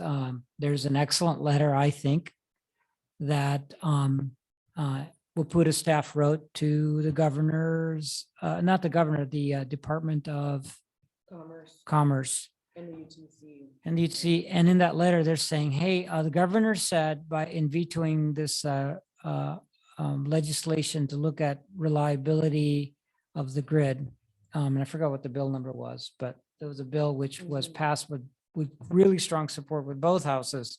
The governor, 1623. that may be it, yeah, 1623. That bill specifically asked for reliability to be looked at, and the governor said, well, this is already happening. So WPUD, I think, was extremely smart way to address the issue is to say, okay, well, the governor says we're already working on it. Well, Department of Commerce, show us, prove to us that you're actually working on grid reliability, demonstrate it, and we'll be glad to meet with you to get the report. And so I'm really excited to see what the response to that is that, and so that hopefully will help capture the concerns in the room about, you know, folks don't get it, that concern that many of the commissioners in the room felt really strongly about. I thought the letter was more along the line too, also wanting clarity on what does redundant mean as it was used in the governor's letter veto, too. yeah. So I think we're all waiting to hear, what does that mean? What do you mean by that? Right. One thing, it's worth taking a look at that bill, and I don't know the bill number, but that passed both the House and the Senate unanimously. It wasn't there actually wasn't very much in that bill. It was basically like add this topic to an agenda for a meeting. I don't know but I agree. I'm glad that electrification won't work unless we have a reliable grid and we address resource adequacy. So we absolutely need both things to happen in parallel. And, just with those 4 questions that Wapuda sent around this issue, the group last week spent 2 hours talking about the first question. And I don't know that I don't know that we got to consensus, really. I think we moved in a direction, but so again, I don't think that today the 3 of us are going to be able to. My intention was not to go through those 4 questions and figure them out, but I think that those would be a good kind of those would be some good guiding questions for an energy policy conversation for the 3 of us. And I think it sounds like we should probably put that on an agenda for a future meeting to kind of hash out where we're at on those items. And if there's some areas of consensus that we could then convey to Wapuda in writing. And maybe we won't reach consensus on everything, but I think if we do have some points that we agree on, capturing them in writing and sharing them with Wapuda would be beneficial to the work that they're doing right now on this. Yeah, and I think I understand, from what I understood, they're planning on continuing the conversation, moving on to natural gas in the next Wapuda Energy Committee meeting. I had a follow-up conversation with Chris last week before, I think it was Wednesday or Tuesday. Anyway, and in that we talked more about this electrification and issue and grid reliability. And I just wanted to share one of the things that I think we talked about that I think is beneficial to us all. There's 2 aspects to the concept of reliability, and one is protecting the grid itself, which is what FERC's responsibility is. FERC's mission is not to protect the individual and keep their electricity on. FERC's mission is to protect the grid. So is that right, Brian? Yes. That, of course, PUDs have customers. And so PUDs are worried about protecting the end user as well, while also protecting the grid. So one of it was really helpful for me to think about it. I have lots of background with reliability and engineering, but in my history, like for example, with vehicles, the reliability of the vehicle is the reliability to the end user, because usually only one person is driving the vehicle at the same time. Whereas the grid is different. There's many people using the grid at the same time. So because it's a system, there's protection of the system as well as protecting the end user. So it was helpful for me to be able to differentiate those 2. And I think that the thing that would be very timely is for us to discuss, because we kind of had that opportunity to discuss electrification. I think there will be a desire to move on to the other topics, which was the fuel switching and natural gas. Before June, it would be good if we have at least a conversation on fuel switching and natural gas before June, before our Wapuda meetings in June, so that we can talk to those issues at that time. And so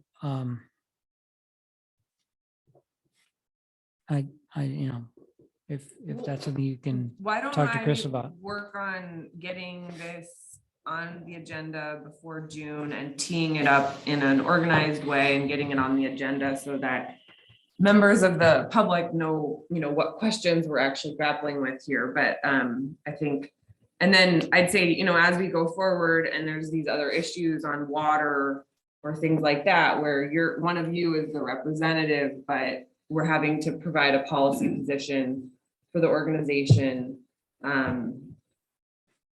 Kind of doing something similar where we try to figure out where our points of consensus are. So I just wanted to, so for me at this point, this agenda item was really, the agenda says, and we'll put a policy positions discussion. It was really just this electrification policy positions discussion that I wanted to talk about. So I'll work with Chris to get this on an agenda by June. Was there anything else in terms of we'll put a policy positions that the two of you wanted to bring up before we move on? No, but I was going to ask you a question, Christine, Yeah. on regarding this item we're talking about right now. Well, PUDA's already sent a letter now. Yes, about the reliability, resource adequacy side of it. Yeah. So our meeting is going to regard what? Because we can't, Natural gas. is that what it is going to be about, natural gas, you're saying? Because Well, yeah, about, I think the policy positions that they're wanting us to weigh in on relate more to kind of these demand side changes of, fuel switching, and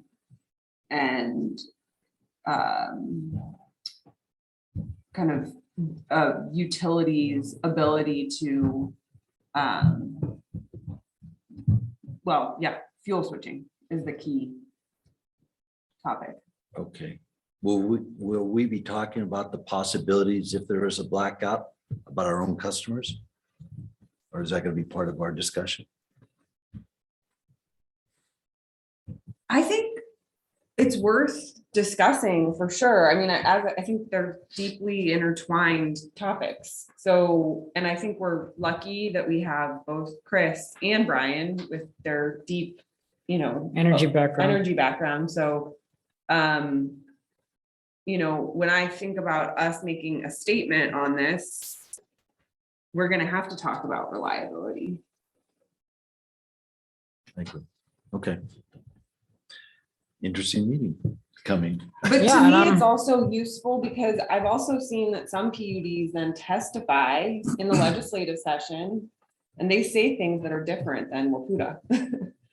Mhm. So I do think it's worth hashing this out well before the next legislative session. Could be mistaken, but I think, just not for any other reason, but the fact of the people that we have in our PUD, because there's a lot of different perspectives and background on this subject. I think we might be able to produce something that's beneficial to others as well.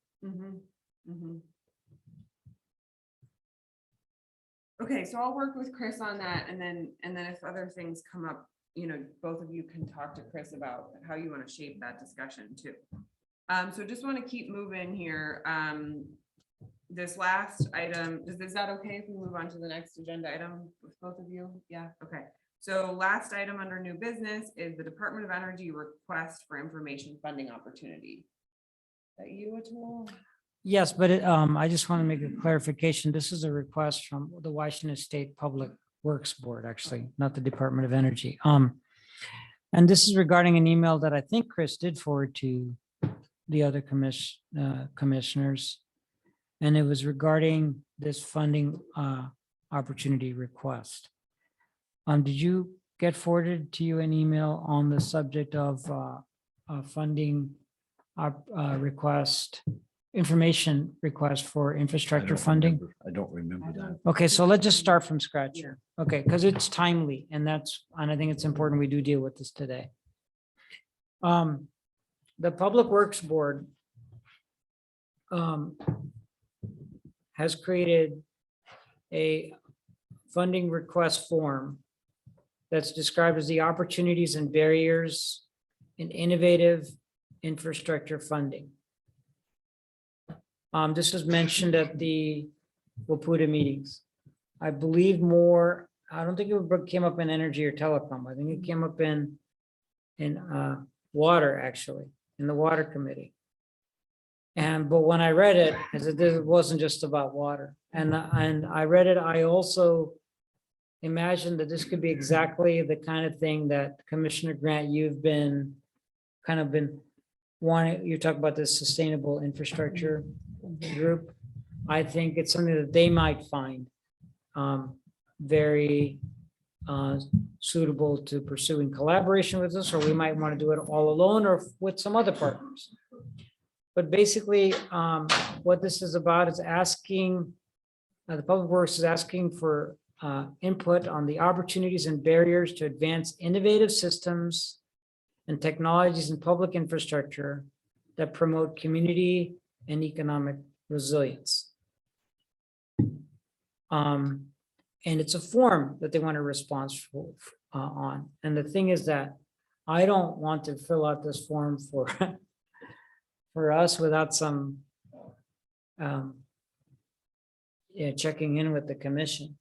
And so I wanted to identify something that is consistent with what we've talked about to date and isn't a huge stretch for us to explore with the Public Works for, because they're not talking about funding an actual project to do something really big. They're talking about areas that could be studied. And the idea that I'd like to bring up is the introduction of renewable hydrogen into the hydrogen supply mix at Cherry Point. There's an interest at the refineries for this topic. I'm sure of that, based on conversations I've had with staff at both refineries. There's an interest on our part, I think, because we've talked about it in the commission. So I'd like the permission of the commission to, I think the timing is tight, so maybe Brian, you and I can work on this form, set up a time to work on this form. It's not a big demanding form, but to put together some description of our new idea or technology that could be a pilot project in Washington State along that line. And really, that's what I'm asking for permission to do, is to work with staff to. Are you saying, like, if you work with Brian, are you looking at us taking lead in this or us supporting somebody out at Cherry Point? Yeah, we're not saying anybody's going to do anything. We're saying that we'd like to study the potential for creating renewable hydrogen infrastructure in Cherry Point to supplement the demand for hydrogen at Cherry Point. Because it's a request for information Right, right now. It's it's- not a request for proposal. Yeah, it's So a very they'll- high level, yeah. So it's just, we kind of give them a general idea, and then if they like it, then they might ask us for a proposal. Yeah, That kind of- and it's not just us. I think we'd be delighted if the refiners even if they exclude us, if they define a big project. But we're kind of, just like our participation in the Department of Energy hydrogen projects RFI and we submitted a letter of support for one of the refineries, I believe. No, it's not the refinery. We provide a letter of support for somebody. Oh, it was a private company that was pursuing the same subject. Yeah. So like, I think what I'm hoping to do is that the more state and federal agencies know that there's, but we have these refiners out here, and let's try to support them moving in a direction of increasing the renewable content of their finished product. That's a good thing. And I want us to make sure we're on the radar as far as funding agencies are concerned about that line of work. Yeah. At this point, we're not making any, I don't see in anything in this is asking us for any kind of commitment, but just interest and enthusiasm for the subject. Okay. No, I would be interested in getting information. Made me think of Energy Northwest possibly in the future too. Would that be someone to come alongside too on a project like this. Yeah, no, that's a really good idea. So- Yeah, so as a representative, maybe you can, after this is done, Sure. maybe I'll send it to you and then, maybe bring it up with Energy Northwest as well. There isn't a recommended action. No, there's no This is action. just kind of Yeah. like a head nod, Necessary. like, Yeah. you're just, okay, so it doesn't, Commissioner Espada can work with. okay, yeah, no concerns for me, and, you know, thank you for finding the opportunity and pursuing it, it sounds like I'm eager to see more. Learn more. Chris, before he left on vacation, briefly, just, you know, we just had a brief conversation about this. Pursuing it. Is there a deadline, you know, Commissioner, in terms of when we have to have that? I can look at that.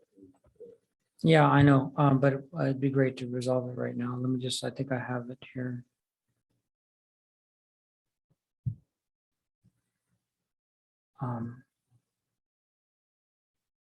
I believe it's, okay, so what they're saying here is that in October of 2022, the PWB will present the lessons from this study.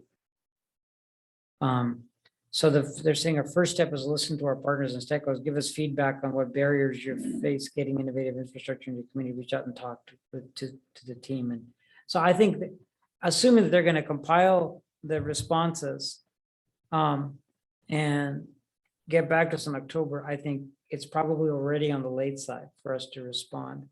And maybe we should have, the best way to do this for me to set up a meeting with one of these proponents of the project.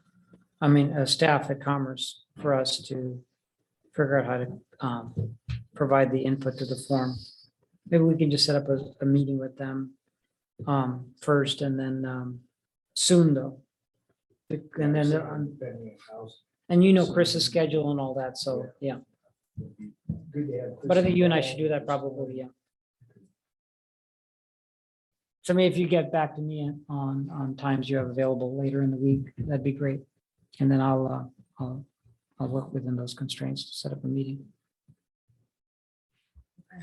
Thank you, Commissioner Deshmani, for bringing that to our attention. Can we move on to the next item? Okay, so general manager report.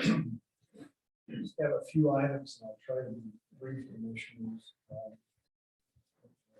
Four quick ones here. But one is just to highlight again, I think Chris mentioned it at the last commission meeting, but we've officially begun the process for negotiating and developing new power supply contracts with Bonneville Power Administration.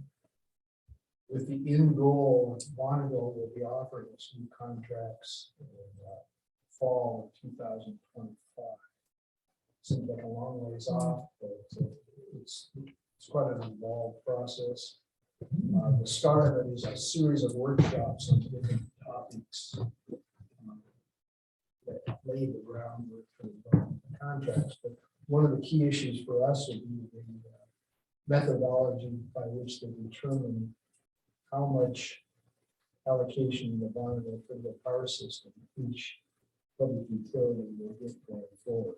Now, how to determine that?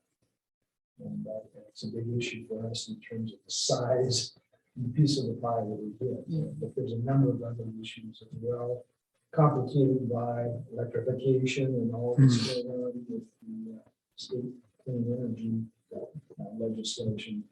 So I would anticipate, and I'll talk to Chris when he gets back, but I think it would be good to have a presentation to the commission just on the Bonneville contracts and the process and the issues at stake for us. I'm just going because we've been signing contracts in 2025 and 26 ahead of the actual start post 2028. So a number of key decisions to be made coming out. The second thing is just as an update from the previous commission meeting on the strategic initiative regarding electric expansion and the feasibility study that we're anticipating just wanted to let you know that we started that process of developing the RFP.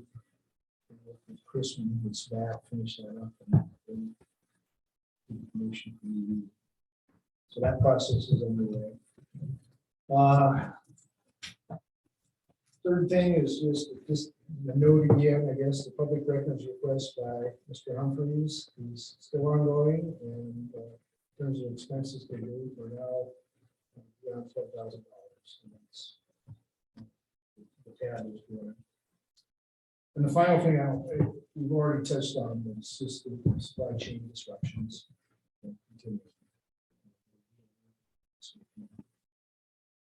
That's it. Thank you. I have a question.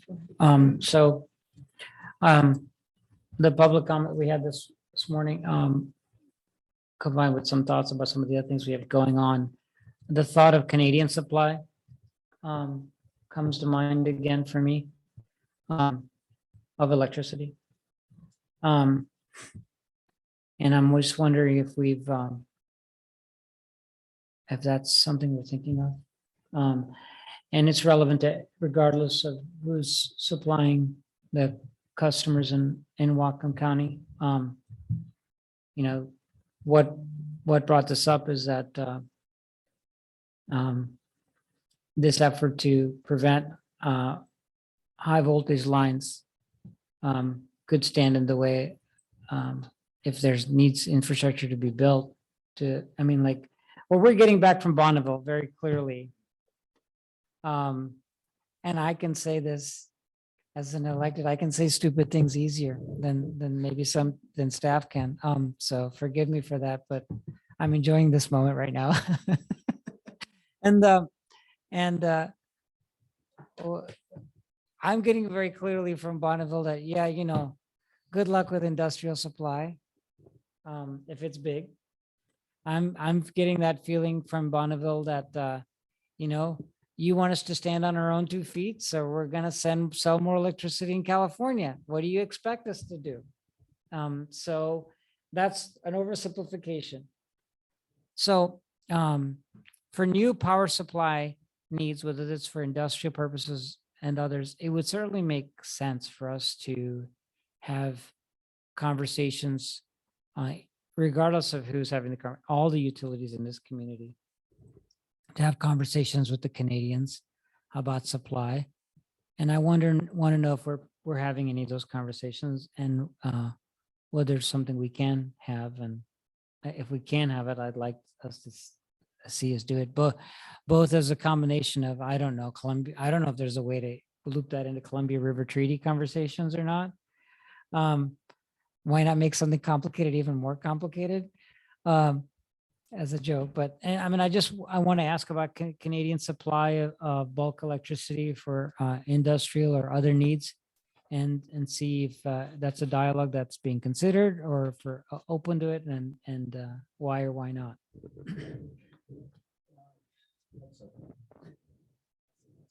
Just a quick question. We have previously had conversations with PowerX, which is market. When we have a specific potential for customers. So we have another specific now. Number one, we made that offer to the entity I think you're referring to. And we've given them some clues to where to look, and they're pursuing those. But we aren't directly acting on their behalf in discussions with Canada or anywhere else. I mean, the power supply market right now, I think there's a perception that Canada is long on resource, and It may not be true. it may not be true. I would say it's not necessarily true, since Canada is going through some of the same exercises we are in terms of the long-range clean energy goals. And they're turning inward, making sure that they have adequate supply to meet their needs and displace other energy sources. That's part of that answer.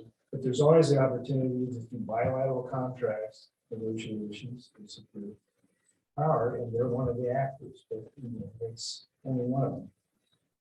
I'm going all over the place, but it's a complicated thing. It's a combination of being locked on a long-term contract with a supplier for power, it's a significant amount of power and at a price that works for the consumer. That's part of the question. The other part is there sufficient transmission to move that power from source to load? That's another issue. So if we had a real, if we had a contract with a customer and they used the power, we're going to pursue all avenues, not just one of them. That answers your question, Commissioner. I'm kind of grappling here, but Yeah, it does. It does. I'm just, probably we're on the same page, but I'm just, when you have a real project, there's an opportunity to learn for everybody, not just for us, for folks at PowerX to learn something, because if they have to put a project on the books as exploring something, they also have to do some math. We get to do some math. The economic development opportunities get to do some math. We all benefit from that exercise. And that information is publicly available. And that's actually a win for the whole power distribution and supply community. And from my way of looking at it. So I'm just saying that it just seems that there's enough activity happening around energy. And it doesn't hurt to ask. It doesn't hurt to explore. And it could be, who knows who it could be a win for, but the absence of information and the absence of study blocks progress. So. It's a tough question because I've asked the question too on, I call them BC Hydro, but it's a Project X, PowerX. PowerX, yeah. But what I'm hearing back is no one wants to commit any reliable power as the amount that we're kind of looking for Cherry Point, because nobody knows what the future is. They can't say there's reliable power coming in the future. Everybody's just going to kind of hold on to what they have and wait it out. So we may not get an answer, and it may take years to even get an answer. And that's not going to do us any good if we have to wait years to get an answer. So that's what I understand. So, well, I mean, if you talk to an entity that's selling power, and this is other than selling at the market or whatever, you want a longer term bilateral contract. Until you demonstrate that you've got a customer, you're ready to go, they'll give you some ballpark figures based on what you can provide them in terms of this amount, it's like this load factor, we need to deliver to this point. And it's, okay, right now we can do it in this rate, but until you get into negotiations, until you have a contract with your customer, cover your risk from securing that power supply, you aren't going to get concrete answers. The other thing, we're constantly looking at pricing. Power pricing signals. If we look at the mid-C markets, that's a short-term transaction, and those prices are going up. You're seeing mid-C markets start to be not as liquid as it was because people that do have generation are holding back. They're not committing as much power to the market for short-term transactions, so they're trying to figure out the landscape. And the pricing signals are screwed up right now in terms of we're transitioning. During the lengthy discussion here, but we're transitioning from an energy market to a capacity market. And we don't have the rate structure in place or the pricing signals in place that are in place right yet to deal with that transition. The other thing is the Northwest doesn't have a true market like we do in California. Okay, and so prices up here are going to tend to go higher until you have a liquid market where you have a marketplace when prices go up. It's just fact of life. Right now. We'll go out, and we tell this to every potential new customer. We'll work with you to the extent you want our assistance, and we can do everything from just provide you facilities to facilitate that power delivery, or we can go out and get this power for you. But until you get in lieu of, for us, is real when we sign a contract. But until then, it's just speculation of what we can do for it. Yeah, it would be wonderful.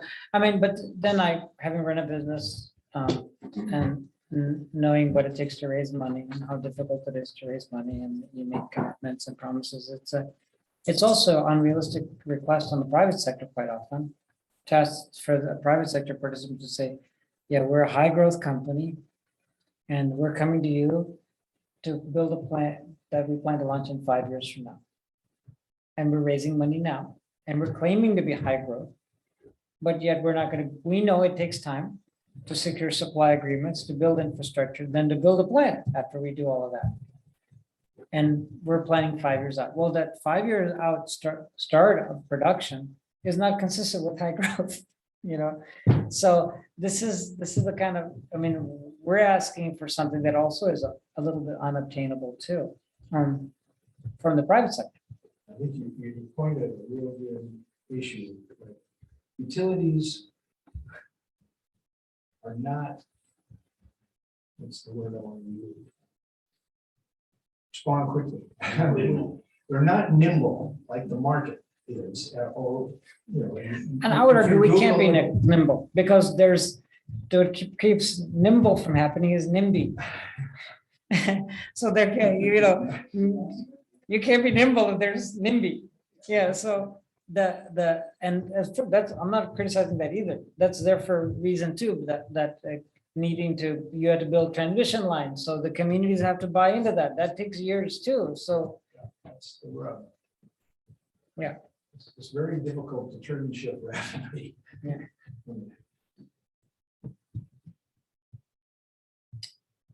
Well, thank you, Brian. Should we move on to commissioner reports? Okay, who would like to go first?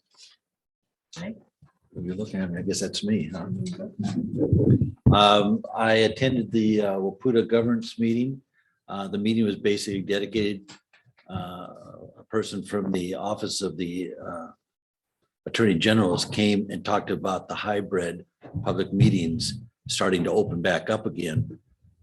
So it was dedicated to that. I was surprised though to find out that we as a PUD are ahead of a lot of other PUDs in having an open public meeting, because some are not even there yet. So so we seem to be one of the ones out front, having open public meetings and getting together and everything else. We're not setting, like some are having to say we're gonna have masks on, others say we're gonna have people sit 6 feet apart as they come into a public meeting, if they have a public meeting. So I'm really happy with what we've done here at Whatcom and having these meetings and set up the way it is. So that's good. Then I attended the board meeting too, put a board meeting. And there was a lot of talk about, it is 1623 with the governor vetoed. And a lot of time was talked about that in a letter and everything else. And of course, by now the letter has been sent. So the other thing that was interesting is there's a bill out there that private poles, and we have a lot of private poles, power poles in Whatcom County, but it says that private poles, if this bill passes, that telecom cannot connect to these poles without the private party investigating the pole, seeing the condition the pole is in, and then informing the telecom that they will have to buy a new pole and put it in. Yeah. So this would be their way of getting their poles replaced. And at the cost of telecom. It won't be, you know, like you can hang on a pole, it will have to be appraised first. So they talked about, Brian, you may know more than I do, but that's, they brought that up. And do we need to, Conditions already in place. I mean, when we hung our fire on Puget poles. Oh, wait, hold on. Are we still recording? Yes. We are, okay, all right. No, I just say, Commissioner Murphy, that's a circumstance that we face right now, where we hung our fiber on Puget Sun energy poles. They had to send their engineer out, assess the condition of the pole, whether or not it can accept an additional cable on the pole. We paid in costs from upgrading the pole to accommodate this or placement of the pole. So again, Whatcom is ahead of everybody else because this is an issue that the other PUD is going to be dealing with. And we're already ahead of that one, it sounds like. Some PUDs probably have mostly publicly owned poles. though. Probably, yeah, this was Yeah. the discussion, just private pools. so. Mhm. And then the last thing I went to is the Whatcom Farm Expo that took place on Saturday, and that was really good. I would recommend in the future people go to that because it was really well done. And I got to see the exhibit that we contributed to, and it was well done. I was really pleased with that. So that was it. Commissioner Deschanel? I'm glad you got to see that, Commissioner. The farm display. I didn't end up getting to go this weekend. So I attended the PUD meetings. I've had a chance to talk about that mostly. And in the water committee, the infrastructure of our request for information came up, so I brought that up.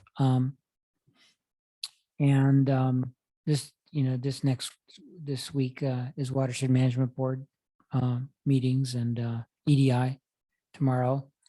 And then next week will be a Watershed Management Team meeting. So I look forward to talking about water a little more next time around. And that's my report. So I just wanted to say one more time, thank you to the IT team and Ann. I thought our first hybrid meeting went well, and unfortunately I ended up needing that option. A health issue that came up. But just wanted to give a kudos for that because it's been a lot of transition over the last 2 years. It's great to have members of the public be able to join remotely when they want to for all kinds of reasons. I wanted to say that I've been communicating with County Council member Kaylee Galloway and Carol Frazee a little bit about the county comp plan. And they are, I think, introducing a resolution at their meeting today called the Comprehensive Plan Priorities Resolution. So I had a little bit of back and forth about the utilities section. And basically they're kind of wanting to interject some priorities for what the future comprehensive plan looks like. And I did recommend a few additions, including kind of something in the comprehensive plan about universal broadband access as a way of reducing carbon emissions, because a big part of their resolution is about climate and climate resiliency. So I just wanted to make sure that that wasn't forgotten, and they were linking to other statewide and county documents. And the 2021 Washington State Energy Strategy actually talks quite a bit about broadband as a way of reducing VMT and being essential for a lot of smart grid technologies, especially on the demand side. So just wanted to, since we've had a public commenter talk about that, I wanted to learn a little bit more about it. It turns out that there's some movement on this county comprehensive plan. So we'll keep you guys updated on that. Talk to council member or PUD Commissioner Deborah Lester from Kitsap, both about the LUD discussion, but I also got some good insight from her about how they do their general manager reviews at Kitsap. And I'm gonna try to get us a little bit more organized about how we're doing that in terms of connecting it to our strategic plan metrics, so that when we do, and they do general manager reviews quarterly at Kitsap. So I think we've in the past done it yearly. So I'd like to update how we do that a little bit more and have it be a little more structured, and we'll be kind of leading the way on that as part of our strategic planning process. I am having a meeting next week with Mayor Seth Fleetwood, just to check in with him about kind of energy and broadband related issues. And wanted to let you both know that I'm also planning to go to the Public Power Council Ice Harbor Dam tour in June to learn more about the lower Snake River dams. So I did RSVP for that. So, and then I also have a personal update that I was wanting to share with everyone, which is that we have a new member of our family that will be joining us in late July. And so I just wanted to share the happy news with staff and our customers and the community. And so this is somewhat uncharted territory for a PUD commissioner, but I have been in close touch with Chris Heimgartner and Jim Darling and the PUD Association just about how to make sure that I can balance taking some leave with making sure that we're right on target with our strategic plan and budgeting and commission business. So that's all I wanted to share. Yeah, congratulations, and we're all delighted. It might come in handy. And it's good that you're the chair, so that if we need to take a pause for whatever, you could just do it. Yeah, and don't hesitate. Yes, well, PUDA is excited for a baby to come to the annual meeting in December. So the next item on the agenda is public comment.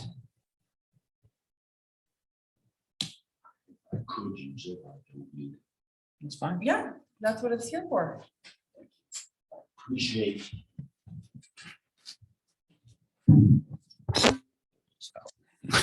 Mike Kaufman again. I appreciate the opportunity to comment twice, actually. It's very good, timely after you hear the meeting as to things. And again, continuing on the comprehensive plan idea, and wrote down a lot of things here, but it's very timely with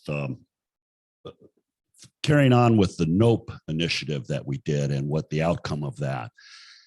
And one of the things that I see my position as with this comp plan is teaching history. Here's a 32-year involvement. What did we learn in our county, and how can we use that as we move forward? There were 5 things that came out of that movement with NOPE. At the end of the day, we won all the marbles. We were able to increase the project from 750 megawatts to 1,300 megawatts, double capacity. We took the project from $28 million down to $13 million. No new land under eminent domain was necessary. Under the computer models that were the 25 computer models that were run, the ones that the citizens put on the table was the #1 way to do it. And they were able to do it all within the confines of the initiative that we passed. And one of the outcomes of that was in the big Bonneville corridor, you see the twin 500 towers running there. And now in the middle of it is the 220 towers. I honestly don't remember if they go into Canada or if they terminate at Custer. But the possibility, to your point, Atul, is to say, okay, one, we took the project from 750 to 13,000. So there was a generation that the community did. And 2, that capacity maybe to import from Canada on that 220 line could exist. So I just say that as where citizens got involved, it was a very good outcome. And your report, Commissioner Grant, on the county kind of moving forward with the utility chapter is encouraging to me. I think it's very important to engage the public because you can learn things, and there are very The thing that I learned was when you start talking about it is we have a lot of knowledge here in this county and it comes out of the woodwork to help the county be successful.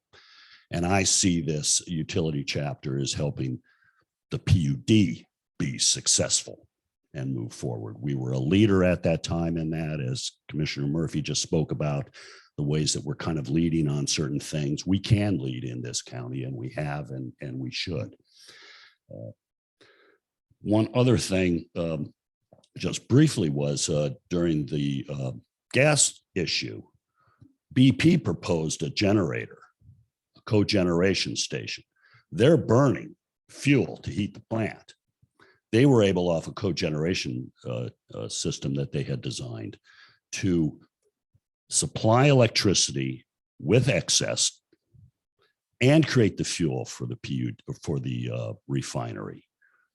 And yet, at the end of it, Enron was a fraud, and the bean counters canceled it. But it's still there. And one of the things I think in your point, Commissioner Toole, is that we should do an audit. How much power are we wasting?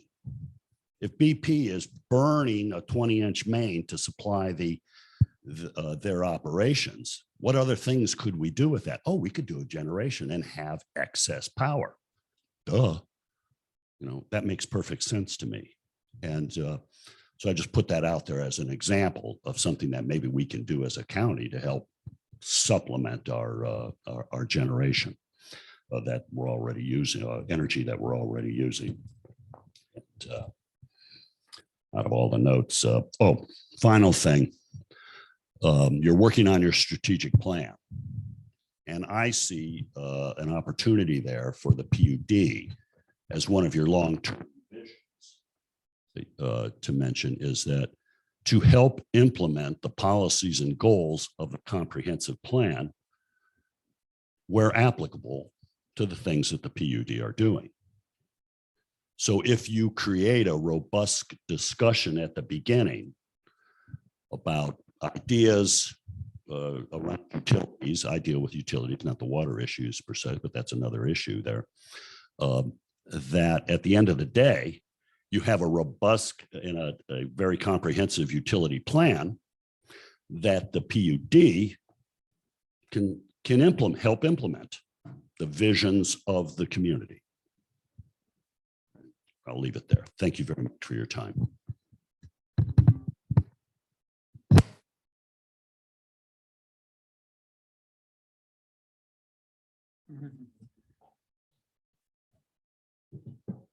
Anybody online? Yeah, doesn't look like there's one online. And any other? One matter, Oh, yeah. so you know, I will not be here for the next commission meeting, but Peter will. Okay. And we do have the PUD attorney meeting first Wednesday or Thursday of June. Okay. All right, well, seeing no other hands, I am going to close public comment and move on to the end of our meeting. So anything else today for the good of the order? Okay. Well, thank you everyone for joining the meeting. The meeting is now closed.